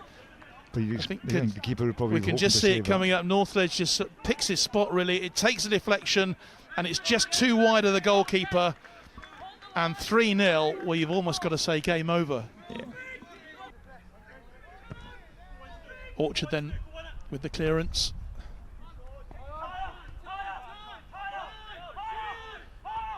Nice ball out wide onto the right-hand side. Here's Kennedy again. He'll go for goal, surely. He'd been better. He'll be disappointed with that. That was a real opportunity. 4-0, of course. That would have been good night Saigon, I think. Yeah, got to go across the goalkeeper there, make a save at least. For the Mercians to extend their lead even further. You can see the urgency now. No, Baker. Baker's in here. Have a shot. Gets the shot in. Oh, good save. Goalkeeper makes the save and pushes it onto the top of the crossbar. But that was really good work then. Good ball, on the break. Ben Baker breaking down this right-hand side. Cross coming in, the header. Oh, and it's in! Oh, McInnes. Yeah, well, McInnes has got a goal back for them, and it's the very least that they deserve, I think. On the second half performance. Yeah, on their second half performance. The goalkeeper just caught wrong-footed, I think, flat-footed. So it brings 3 Scots back into the game at 3-1. And a strong finish now. This is a great run. It's a great run. Oh, that is a fantastic goal. What a way for it to finish. That is absolutely brilliant from their number 16, Sam Barber. Well, that is an amazing goal. What a fantastic goal to really put the seal on this Super Cup. And that is the last action then of this Army Super Cup final. And it's congratulations to 1 Mercian. Their 4-1 victory over 6 Scots. Deserved victory in the end, but congratulations as well to 6 Scots for making such a fight of it in the second half. And there it is, there's the trophy for them. And they're a happy bunch.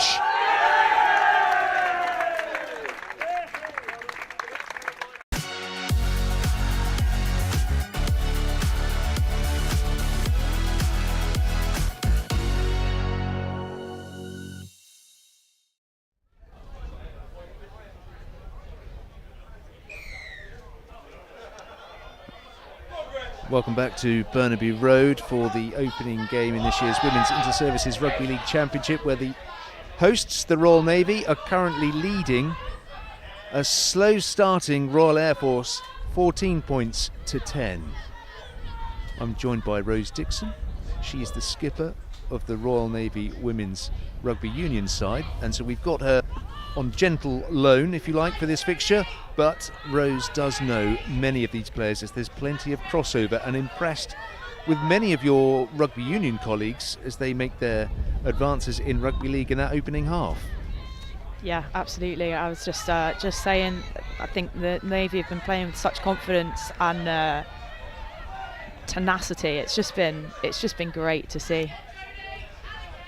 Well, at 2 late tries from the Royal Air Force in that first half. I mean, it took them more than half an hour to get going, but now they're back in it. They will feel that they can come away here with a very good win if they can get past the Royal Navy. But the Royal Navy have shown themselves to be fantastic ball carriers. They've been creating plenty of opportunity to score tries.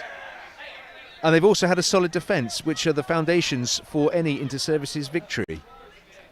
Yeah, definitely. It was a really, really good half for the Royal Navy. Sort of the first half, but what I don't want to see is them take the foot off the gas now. I'm sure they won't, but you know, sometimes when you've got the lead you do get comfortable, and combating that can be quite difficult. But by the looks of it, it's still that fight, that fire is absolutely still there. Well, a slight infringement from the Dark Blues has given the RAF an opportunity to run out of danger as they make their way towards the halfway line. They themselves have suffered one or two setbacks with injuries, and players that they hope to use later on in the game have been forced into the fray earlier. But I must say that everything that has been positive about their play has happened with it. And as soon as I say that, positive, happens to the best. But I was going to say everything that's been positive about the Royal Air Force has come from Grace Burnett, their skipper, who also capped a fine first half with a try. So who's caught your eye from the Royal Navy? Oh, good question. I think for me, Laker Swain, playing centre in league, usually a flank in Union, has been given the opportunity to just run here, and the handoff is absolutely unbeatable. And Baby Rhino. Baby Rhino. There have been some eye-catching handoffs from both sets of players. Yeah. And that topsy-turvy, well, you have possession, we have possession, continues. Oh, there's a little break here from the Royal Air Force. Kim Grundy looking for that support. She's got support on the outside if she needs it.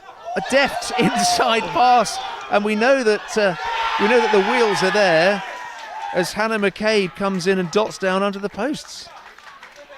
That was a great piece of play from the RAF. Again, looking at it, it was Grundy's delayed offload there. If you can have a look on the replay here, that little pop into McCabe's hand, and away she went. No stopping her. Sprightly individual. No, absolutely. And what an offload as well.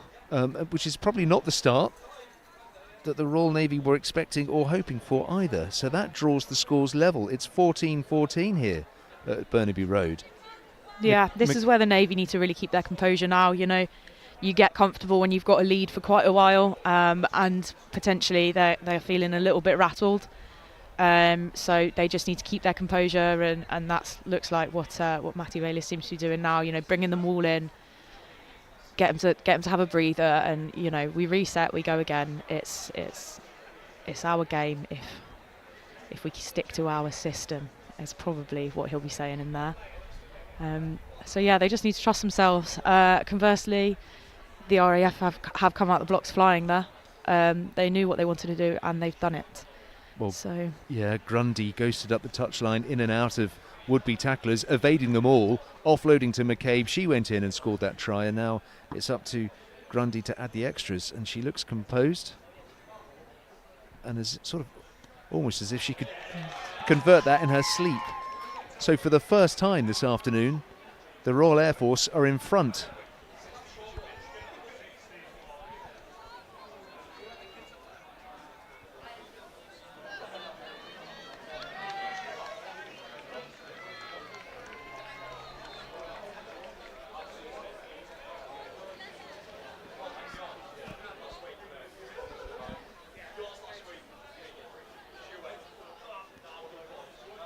Well, there's a few discussions still ongoing within the Dark Blues ranks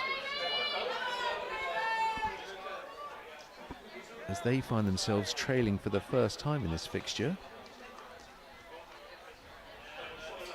Yeah, I'd like to see a nice deep kick, pin them down, and make it hard for the Air Force to get out. Well, let's see if that can be delivered. Somebody on the far side traipsing their way back to the dugout. I don't know if you can recognise who that might be. Hannah Underwood over there. Yeah. Looks like Hannah Underwood has come off. Whoever it is taking a gulp of water, so hopefully they can still be involved. And whereas before the RAF were making mistakes taking the ball into contact, this time they're holding on to the ball. McCabe hungry for possession after her 2 tries. Pounces onto that like a cheetah in the Serengeti at mealtime. No stopping her. With eye-catching boots. Off to the skipper. Another offload.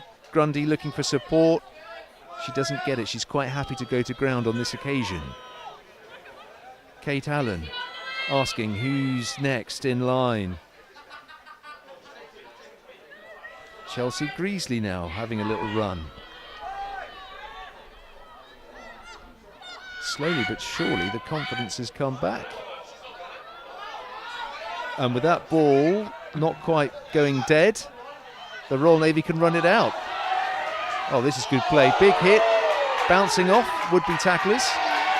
Fantastic. Finally, Jasmine Abel is put down. But what a superb run out from the fullback. That's what you want. That lifts the side. Oh, absolutely. She's got dancing feet. She's very quick and very strong as well. Just a great all-round rugby player, really. Well, more blues for the light blues as Kate Allen has stayed down when she was bounced off Jasmine Abel. Looks like she's given herself a frozen shoulder of sorts because she's clutching her upper arm. The referee has decided to stop. Even though she wasn't in a position on the field that would have been dangerous to her. So we had a few stoppages in the first half, didn't we? I think I forget how many minutes over we were, but we've had a few stoppages, and that vein has continued into the second half. Yeah, I mean, sometimes very frustrating because it's hard to then keep the flow of the game. Sometimes you're very grateful.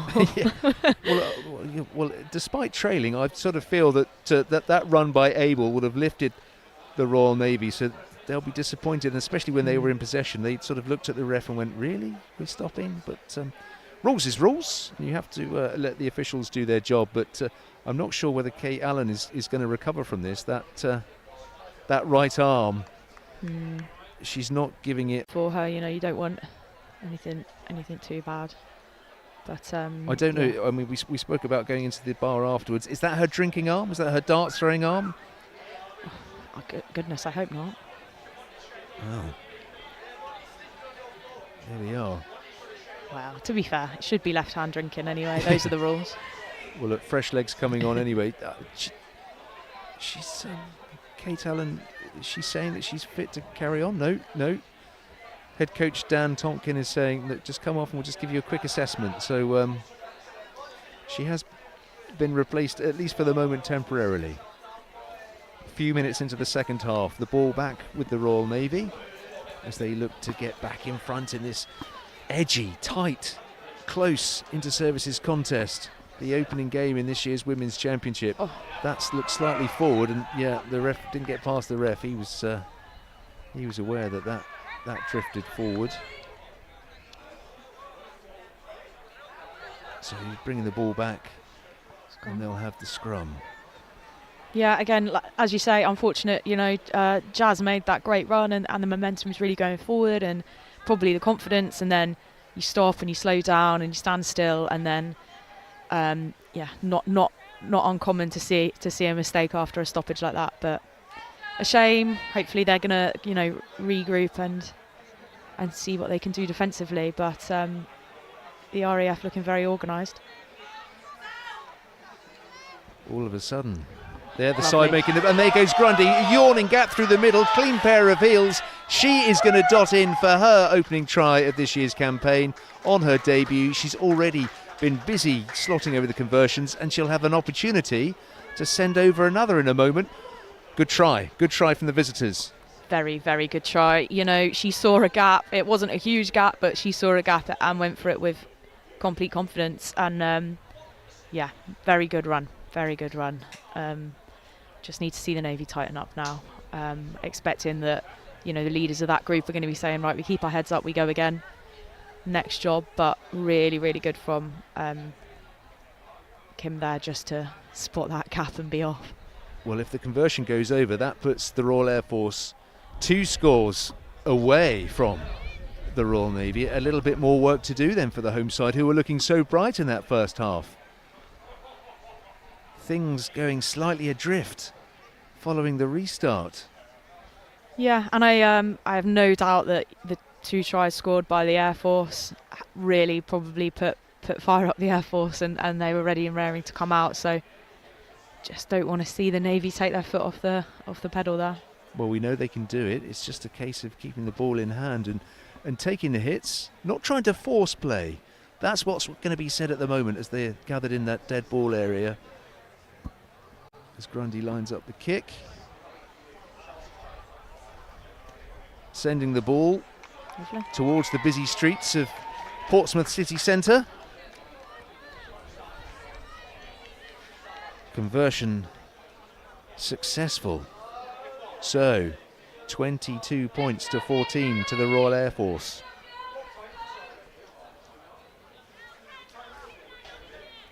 Well, the ground here at Burnaby Road still bathed in sunshine, but is that sunshine boring into the eyes of the Royal Navy? Just hope the resident gingers on the field have got their sun cream on. An appeal there from a fellow ginger, yeah. Ruben Head. Just yeah. Well, there's a couple out there. We've got quite a few gingers on the Navy, to be honest, in the Navy team. But yes, it is a very, very sunny day, and the sun's getting low as well, and that's going to be really tough for when the ball goes in the air. Well, the breeze that existed in that first half is a bit stop-starty in the second. But this is a rejuvenated RAF side at the moment. 2 late tries in the first half, 2 quick tries in the second half. There we go. Yeah. Molly Slate without the sleight of hand, unfortunately for her, spilling that what should be a routine pass from her skipper. Navy will be happy about that, I think. Right on the halfway line. Yeah, and with the RAF, you know, that's going to have taken their momentum away a little bit. So let's see how they respond kind of defensively now. But Navy taking a bit of time to get organised. Well, Sam Hill for the Royal Navy out here on the right wing is looking hungry for the ball. Could be a chance for her to get her hands on it. There she is. Very cheeky offload from her. Oh, she was shadowing her centres, but the ball didn't quite come her way. So she waits in anticipation as the ball is shipped inside now as the Navy. Unlucky. Unlucky. Was that a knock on? What's the referee deemed that? Yeah. Little knock on in the tackle, I think. So scrum towards the RAF. That's a shame there, because Sam Hill was sort of, you know, she was ready. Hands out. Yeah. Oh. Yeah, I'd like to see Sam get an opportunity to stretch her legs a bit more. She played some sevens for the Navy over the summer, and top try scorer, top point scorer for us. Like, given a little bit of space, she can just run for days. And yeah, a bit disappointed I'm not seeing her kind of in that space with a bit of ball a little bit more. But hopefully this is the half for it. Well, Rugby Sevens, of course, that game that traditionally has helped all rugby players throughout their careers get that conditioning that they need in the off-season. You know, I know that Rugby League is now a summer game, but for those that aren't heavily involved or involved in both, then Rugby Sevens works just as well. Sam Hill a little high with that tackle, I think. Yeah, maybe a little. Yeah, the crowd here at Burnaby Road that have travelled up from various Air Force bases not happy with that, and it doesn't help perhaps that Frankie O'Connell isn't the tallest of individuals. Yeah, totally agree. Not the tallest, and also, you know, it's a game where you're looking to tackle higher than you would in a union game. So looking to prevent that offload. So, hang on. Is that a little knock? On the floor there. Rosie Staples has a slight knock. Is it blood? Is that why we're stopping? I think so. I think she was caught by a stray boot. Lovely to see though from the Air Force side, you know, checking on, shaking hands, making sure that she's all right. I think one of the things I love about the game is that kind of camaraderie.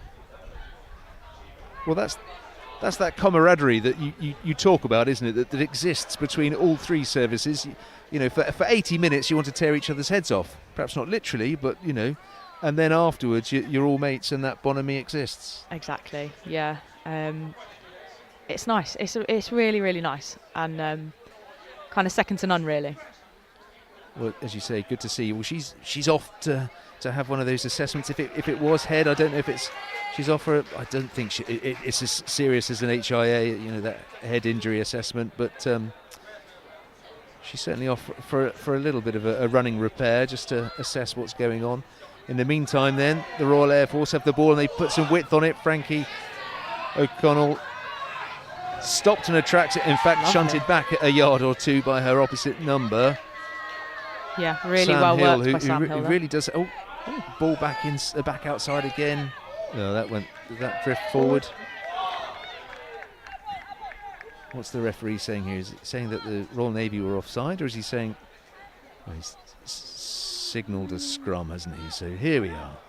I shall try and interpret what the referee has said. I think the ball went forward. So scrum to the Royal Navy.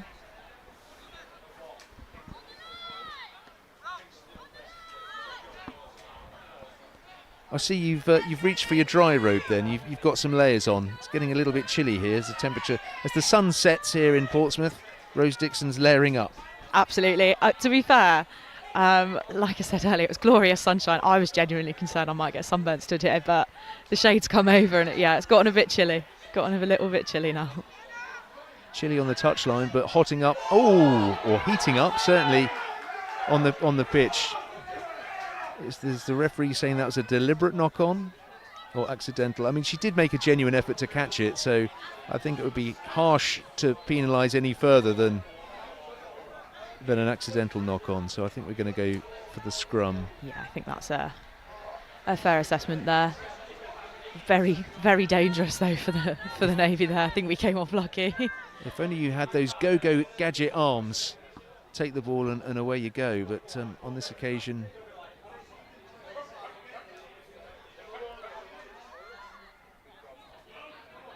Oh, superb break again. That's what you need, that's what you want when you're trailing. You want somebody to get the ball and make some hard yards. Goes to in between would-be tacklers.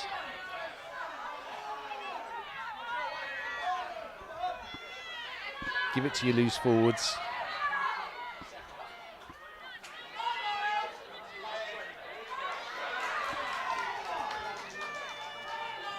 Royal Navy up to the halfway line, looking dangerous, looking to rediscover that form that they had in the first half that saw them take a 14-0 lead.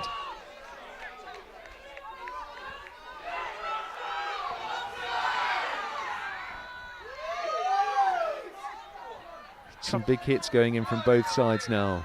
Despite the fatigue setting in, this is still a huge display of athleticism from both sides. You want to take this, and it has gone forward. Oh dear.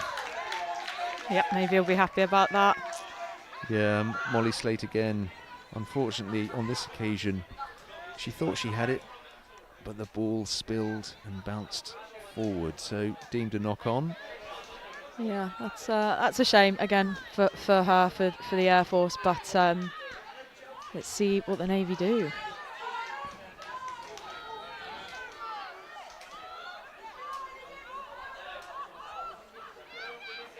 So the Royal Navy then attacking the old cricket pavilion here at Burnaby Road, inching their way ever closer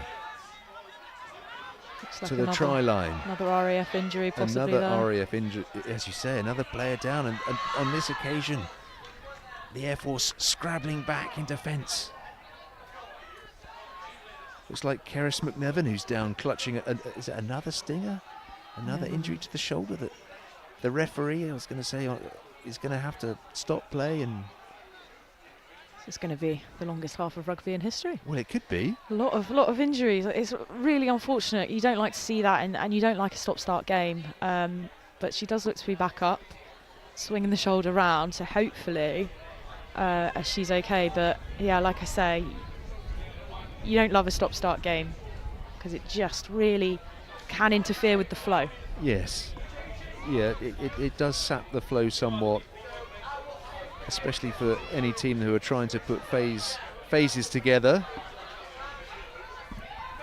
So the ball with the Royal Air Force as they again run their way out of danger. Huge hit from Sam Hill going in. You're not getting past me, she says. McCabe with the ball. We know she's a dangerous, elusive runner. Is she like a will-o'-the-wisp frame, but she certainly knows how to get forward and get across the gain line. Yeah, I really thought she was going to weave her way through there, and just absolutely fantastic footwork. Ooh. And some more fantastic footwork Yeah, there. puts the brakes on.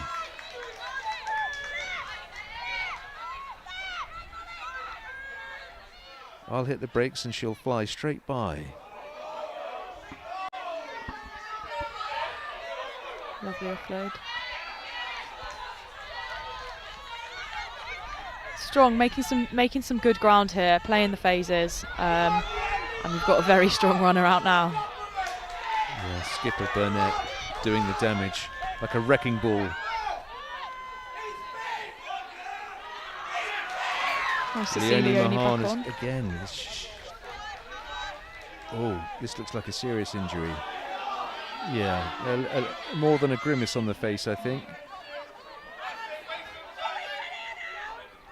Did she roll that ankle as she took the ball into contact? Yeah, that's what it looks like. She doesn't look happy. That's unfortunate. Obviously going off in the first half with possibly a bit of something going on with the nose or the face, and then an ankle injury. It's not what you want. Look, the ankle is raised, and we shall let those medical professionals do their job.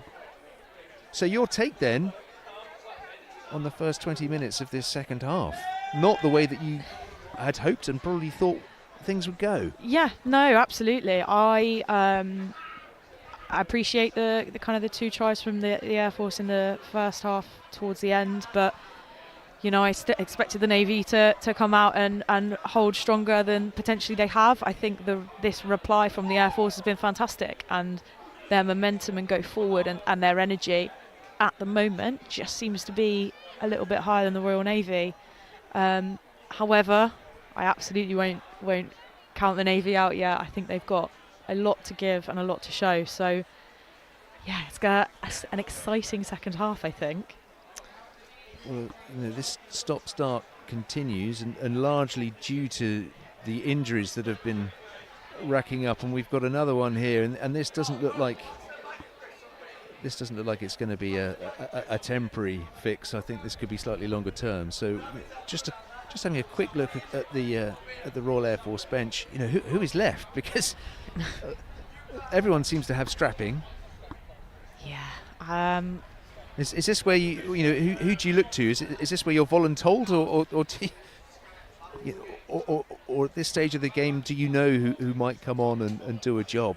It's a little bit of both, really, especially if you've got people carrying injuries that are on the bench that they'll probably be, jumping and saying, no, I'll come back on, I'm fine. Because it's just a scratch. Yeah, because that's what we do. But yeah, that'll all be down to the medical team there. I just hope that they manage to get someone on and still put up a good show.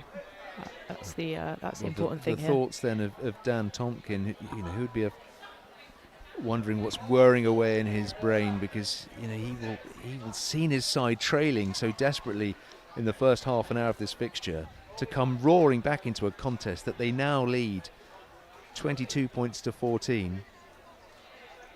And as the medics assess what's happened to the ankle here of one of the Air Force players, or another of the Air Force players. We've had shoulder, we've had ankle.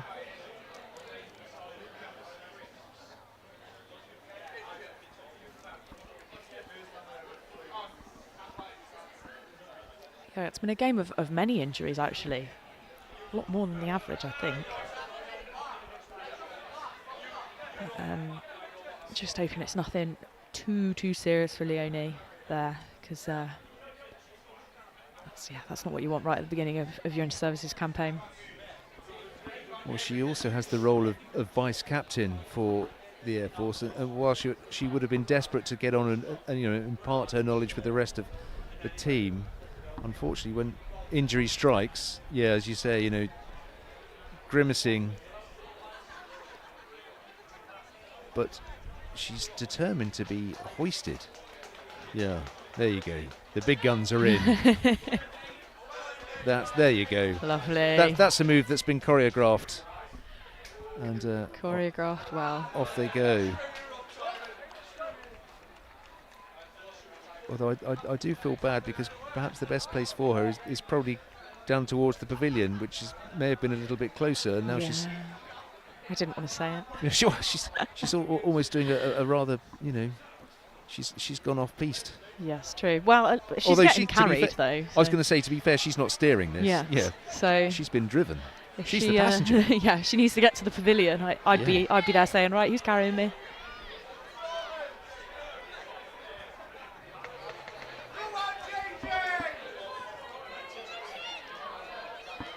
So Sam Hill with the ball, ready to restart things for the Royal Navy.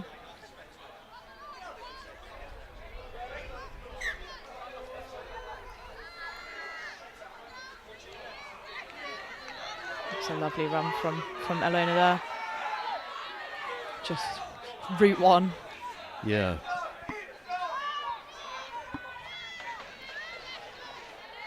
Imagine, very, very similar. Over the halfway line. 2 tackles into this, or a couple of tackles into this set of 6. What have the Royal Navy got up their sleeves for this attack?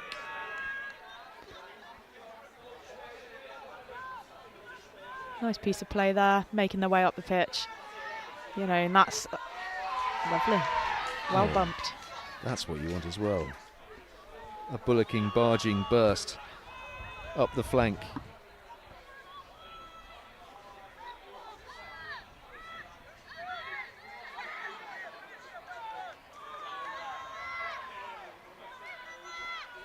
You sort of get the feeling that things are going to go airborne very, very soon. Yeah. But the Royal Air Force opting to run, and not what I was expecting. Is that? Oh, I got the feeling there that her teammates out wide were sort of expecting the ball to go. Yeah, and she was sat in what I would call kind of the pocket, so she was dropped a bit deeper for the pass. Don't get me wrong, the pass wasn't completely clean. I think just maybe a bit above her head, and felt she didn't have enough time. Not uncommon.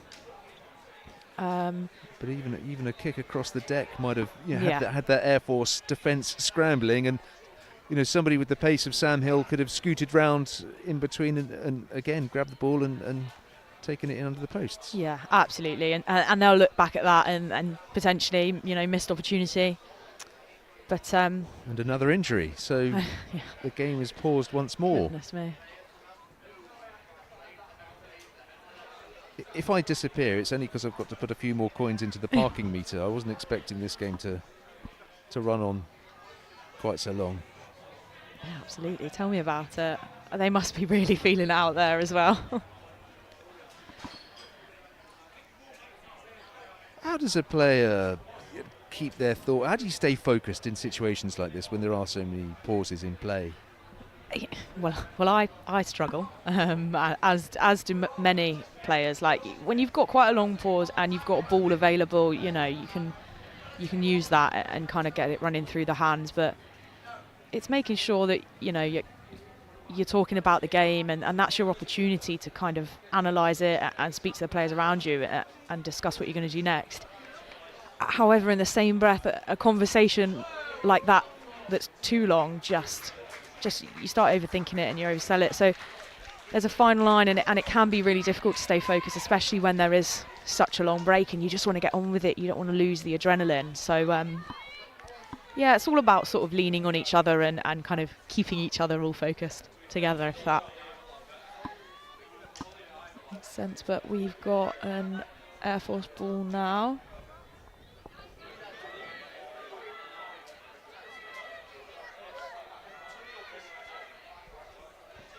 Well, it was Hannah Parkinson who's gone off for the Royal Navy, and she's in conversation with Matt Bayliss, the Navy coach, to decide whether she can return. In the meantime, it's the Royal Air Force with possession. Couple of much more urgency to their play in this half, much more energy as well. That wasn't a knock-on because she That had the wherewithal there, Skipper Burnett, to use her boot. Yeah, lovely. Little things like that make such a difference, and seen a couple of Air Force arms in the air there complaining for a few high tackles, so bit of frustration coming through, I think, but they're playing well. They're making commentator's curse again. Yes. Yeah. I mean, people in the Air Force might think that you've rigged this every day. Do you know what? Honestly, if I had that talent, yeah. What are the lottery numbers? Yeah, I would be commentating every Navy game. Yeah, unfortunate. What I was going to say was, yeah, they had some really good go forward there, and it looked really structured, and it looked like they had a plan. Just unfortunate handling error has given possession back to the Navy. And this isn't an excuse, but for the Royal Navy in particular, you guys are dotted in places perhaps where rugby league, rugby union isn't played. So getting a group of players together is not easy, is it? No, not at all. And I think that's kind of where you find that, I mean, all bar one of this team are also union players, are dual coded. So that kind of helps because you can, teach each other sort of thing. But it is very hard. I think what does help a lot is that all the players have played together before for the most part. So, you're learning together really, but. Yeah, the Army and the Air Force do have an advantage in that many of their bases are in the heartland of rugby league country, and of course also getting their hands on rugby union clubs as well. So crossover the key for the Royal Navy. Yeah, absolutely. But credit to the girls as well. So Matty Bayliss, the coach, he will put video after video in the group chat, videos of the rugby, videos of the analysis, plays. So, he's putting the work in for the girls to then watch that and learn it themselves. So credit to both. It's a lot of extra work outside of just stepping on a pitch and throwing a rugby ball around. Well, all of the players today have done their shirt, or played for their shirt with pride, and you can see that in the effort. All hungry for the ball, and even when things haven't been going their way, they're all determined to make up for that and make something happen, and that's what you need to do in a game as tight as this. Yeah, definitely. I said at the beginning, I want to see them have a go, and I think they really are doing that. And just as you say that, the Royal Navy run through a couple of despairing RAF tackles. Yeah, delightful, recycling fantastic. The ball. That's Rosie Staples back on, went off for what looks like. Yeah, the way she went off, I wasn't sure if we'd see her again, but not quite Lazarus, but she's come back on and determined to make her mark. Yeah, glad to see her back on.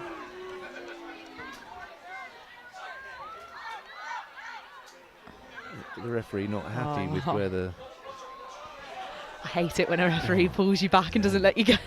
Just advantage, ref, advantage. Yeah. Totally understandable though if there's concern of injury. It's player welfare first, but there's nothing worse than being dragged back to the mark.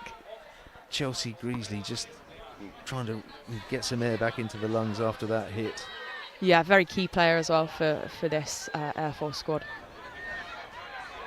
Looks like one of the Navy girls is also getting some treatment. Well, her performances over the years have endeared Greasley to the Welsh setup. She's flirted briefly with that wider Welsh squad, not quite earned a full Welsh cap yet, but the experience of going on international duty must do her the world of good, confidence-wise, and her teammates knowing that they've got somebody like that within their ranks. Yeah. That was a great run from Jess Shaw. This is her first game back in about 18 months following an injury, so very proud of her. Well, you should be very proud of all of them, but it's good that you are name-checking one or two of them, helping me out as I stumble my way through the lineups of both sides today. But this is good play from the Royal Navy now. Look, this is where they want to be. The try line is there for the taking. Again. That's unfortunate.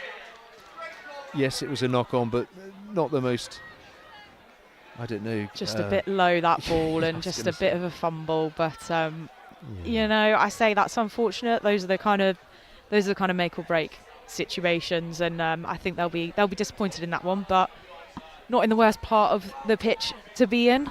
So as long as they can hold strong in defence and see if they can pin the Air Force back in, I think they'll be content. But looking forward to seeing what the Air Force come back with.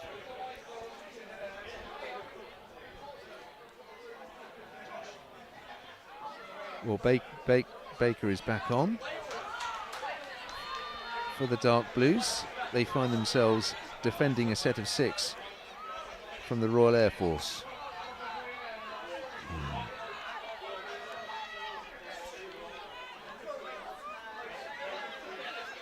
As they call upon their heavy lifters. Burnett has been inspirational skipper throughout this fixture, trying to get Grundy into the match. Yeah, absolutely. Ever more so. I mean, she's marked her debut in this format of the game with aplomb.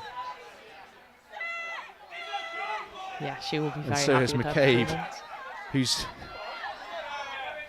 her frame belies her ability to run with the ball, but she spilled it there. Yeah. Or was it illegally ripped, I think, from her? Yes, I think as she that was went a to bit go. of a little hand in there. Rugby union player coming out a little bit, I think. Yes, no rucks and mauls in this version. No, sadly.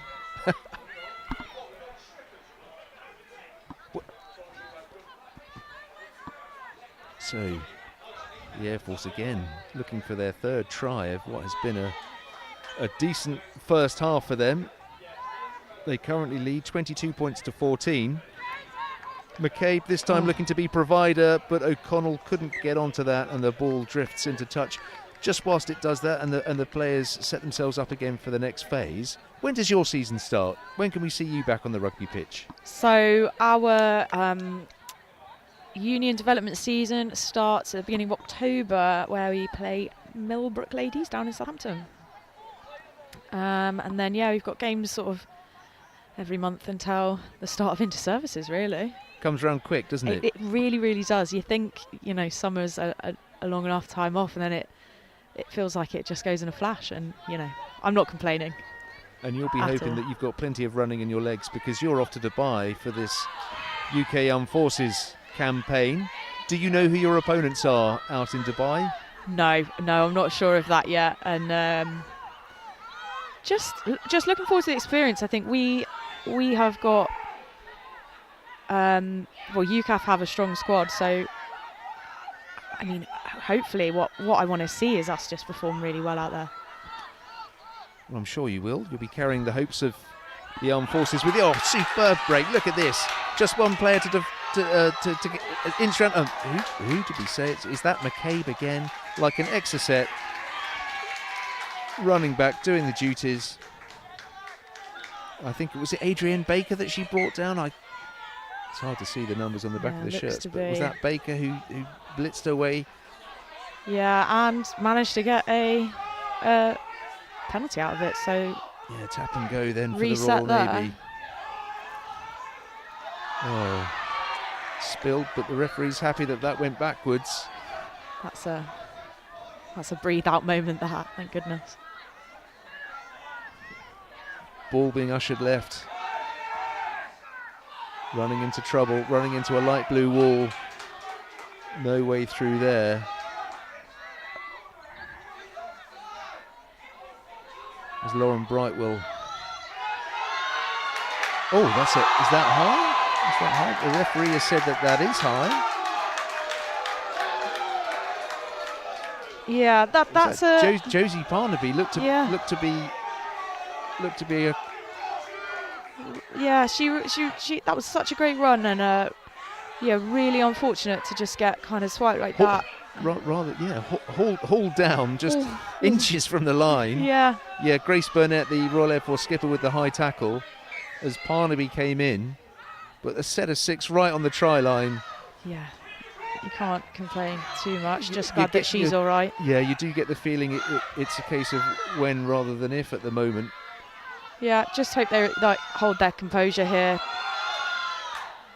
Not quite breached.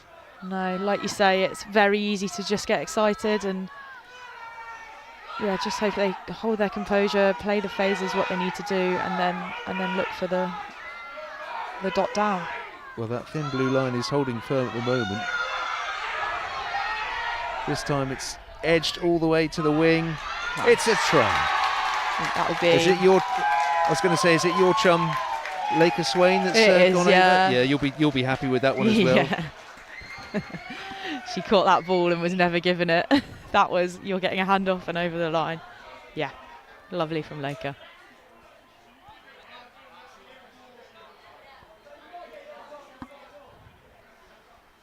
Well, handily for the Royal Navy, that brings them right back into it. 18-22. Oh, this is a bit tight for me. Getting tense.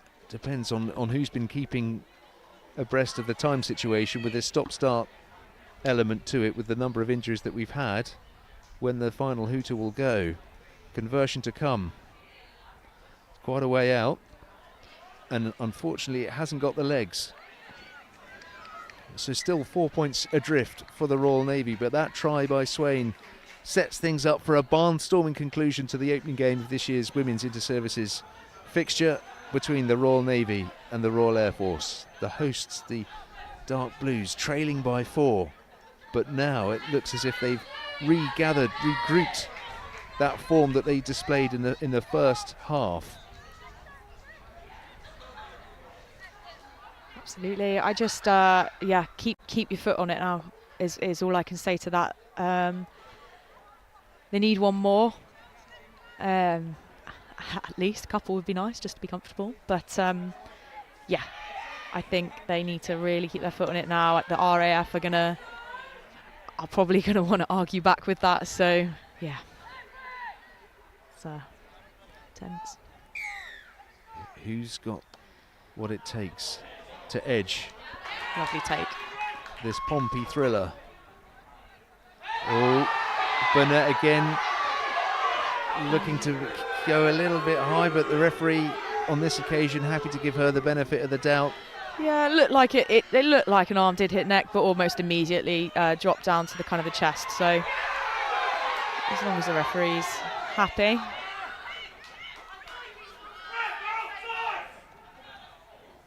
Oh, handoff again. Lovely. Solid enough from Rosie Staples. Yeah, having to reach up there a bit for the handoff. Bit of a height difference, but really well done actually. Not quite squirming away from the grasp of Burnett. No, like the idea, but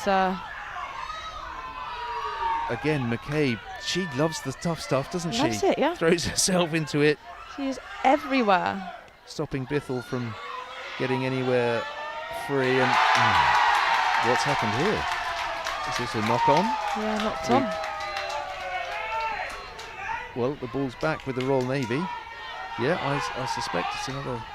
Yeah, this is where the Navy probably want to play as quickly as they can, take advantage of a scattered, backtracking Air Force defence. Well, this is where they scored the try last time, on the left-hand side. Can they repeat that and get themselves all square?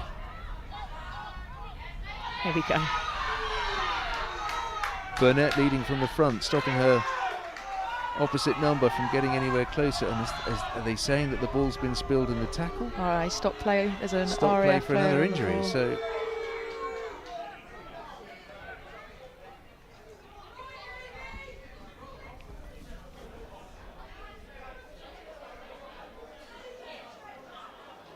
yeah, Brooker Brown down for the Royal Air Force, and another pause in play.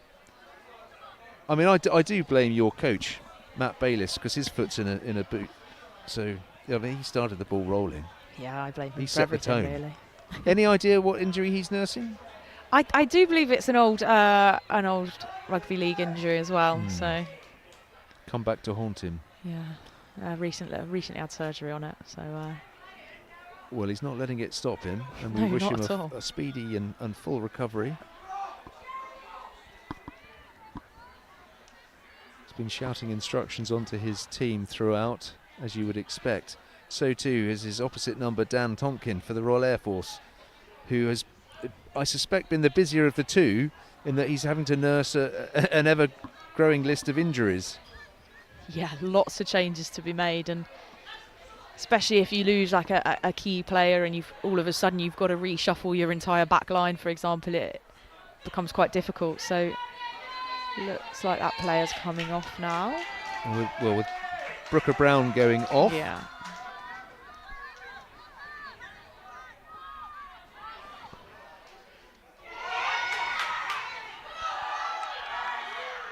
Try awarded. No. Yes. A conversation first. A conversation between the officials. Oh, the ball is deemed to have been knocked on, and that's full time. Well, that rather crept up on us because of all those injuries. Oh, that's heartbreaking. Yeah, that's really heartbreaking for the Royal Navy. They thought they'd scored at the final whistle. Oh, and that could be more of a dramatic conclusion, and unfortunately we didn't probably narrate that as best we could because of all the stoppages. Our clock is telling us that we're a little way behind. So congratulations then to the Royal Air Force. Wow, yeah, what a great game. I mean, that really was a game of two halves, a lot of back and forth, and the Navy came out absolutely fighting at the beginning, and at no point did the Air Force let their heads drop. And yeah, they came out and just said, no, not today. Very unfortunate ending, I think, for the Navy. They will be heartbroken about that, thinking they had scored in the last second.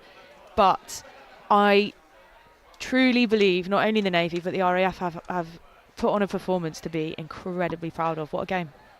A superb performance by both sides here. It is the Royal Air Force who've managed to come and do a smash grab job.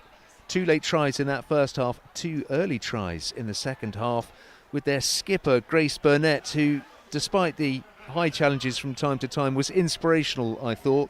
She does, of course, play her rugby league at Warrington Wolves, and today she has been immense in the way that she's galvanised her side, led from the front, and she has seen her side to victory. 22 points to 18. The Royal Navy then, as Rose Dixon says, keen to regather and regroup for next week because it's a tough away trip for them to Hull. Will they take on the Army? Yeah, that's the big one. There's a lot to take away from this and a lot of good stuff to take away. So, like I say, I think they should be proud of their performance, and it's definitely a very good building block for the Army game. Well, thank you for joining us in this opening fixture of the Women's Inter-Services Championship. Later on, I can tell you that we've got the senior game, the senior men's game, as they line up for the first in their foray into this championship. The Royal Navy hosting the RAF, and we shall wait and see what happens with that fixture. At the moment, we're going to see if we can get hold of perhaps the winning skipper. We've got Kath Brazier on the job. Is Kath gonna? Who's Kath gonna grab in the politest possible way? She's poised. I don't think she's gonna grab Grace. Who has she grabbed? Is that Rachel Robertson that she's got hold of? Looks like it from here. It's always hard at the end when it sort of becomes chaos. Everyone starts scattering and and shaking hands and high fives all round for the light blues. Disappointment then here we go. for the Royal Navy. Here we go. Yeah. She's managed to get hold of Grace, and so I think now is an ideal opportunity for us to hear with Kath as she chats to Grace. And I'm here with the winning captain. Wow, I mean, that was a breathless game of rugby league, wasn't it, Grace? It was, absolutely, yeah. I mean, we just came out here, graded it out. Honestly, had each other on edge at some points, but yeah, it was an outstanding game. Really enjoyed that, yeah. With so many injuries, I mean, ultimately on both sides, but so many injuries to your girls, especially in that first half where the Navy slammed you a little bit. I mean, was it a little bit sort of caught in the headlights and then it took a while to catch up? Yeah, I think it does take us a bit of a while to like settle into the game, to be honest. And some girls have got like little niggles that they've had throughout the season, and they've come out tonight, and yeah, just sort of got to us a little bit. But yeah, definitely came out on top. You know, the players went off, took a couple of minutes, shot themselves up, take themselves up, did whatever they needed to do, and came back on. So yeah, And you repeated the win that you, and a very tight win that you got last year as well. So it must mean a lot to sort of get that win and now onto the Army. Yeah, absolutely. So we sort of got this win under our belts, and don't get me wrong, it was a tough battle throughout. And but yeah, we've come away with the win, which is what we wanted.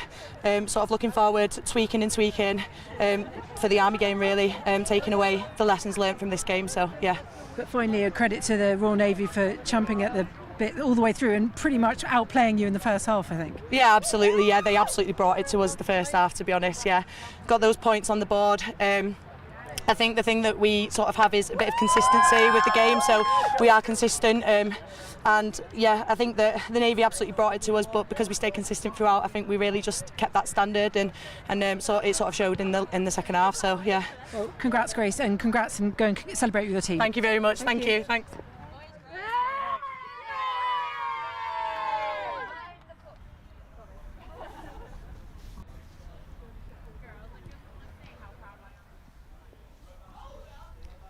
Well, it's great to get those thoughts then from Grace Burnett, the winning skipper tonight for the Royal Air Force, as the Royal Air Force women get their campaign of this year's Inter-Services Championship up and running with a 22 points to 18 victory over the Royal Navy. Not quite the performance that the Royal Navy wanted to finish with. My guest has been Rose Dixon. Rose, your final thoughts then on what was a very entertaining encounter? Yeah, I think both teams will take a lot away from that and should be very proud of their performance. I think for an inter-services game to be so back and forth and so close, it's exactly the kind of entertaining rugby that the crowd likes. So yeah, really, really well played to both teams. So heartbreak then for the Royal Navy, delight for the Royal Air Force. They sit next week out as the Navy travel to Hull to take on the Army. But up next, if you can join us with a 7 o'clock kickoff, it's the senior men's tournament getting underway as the Royal Navy men host the RAF men. But for now, thank you very much for joining us.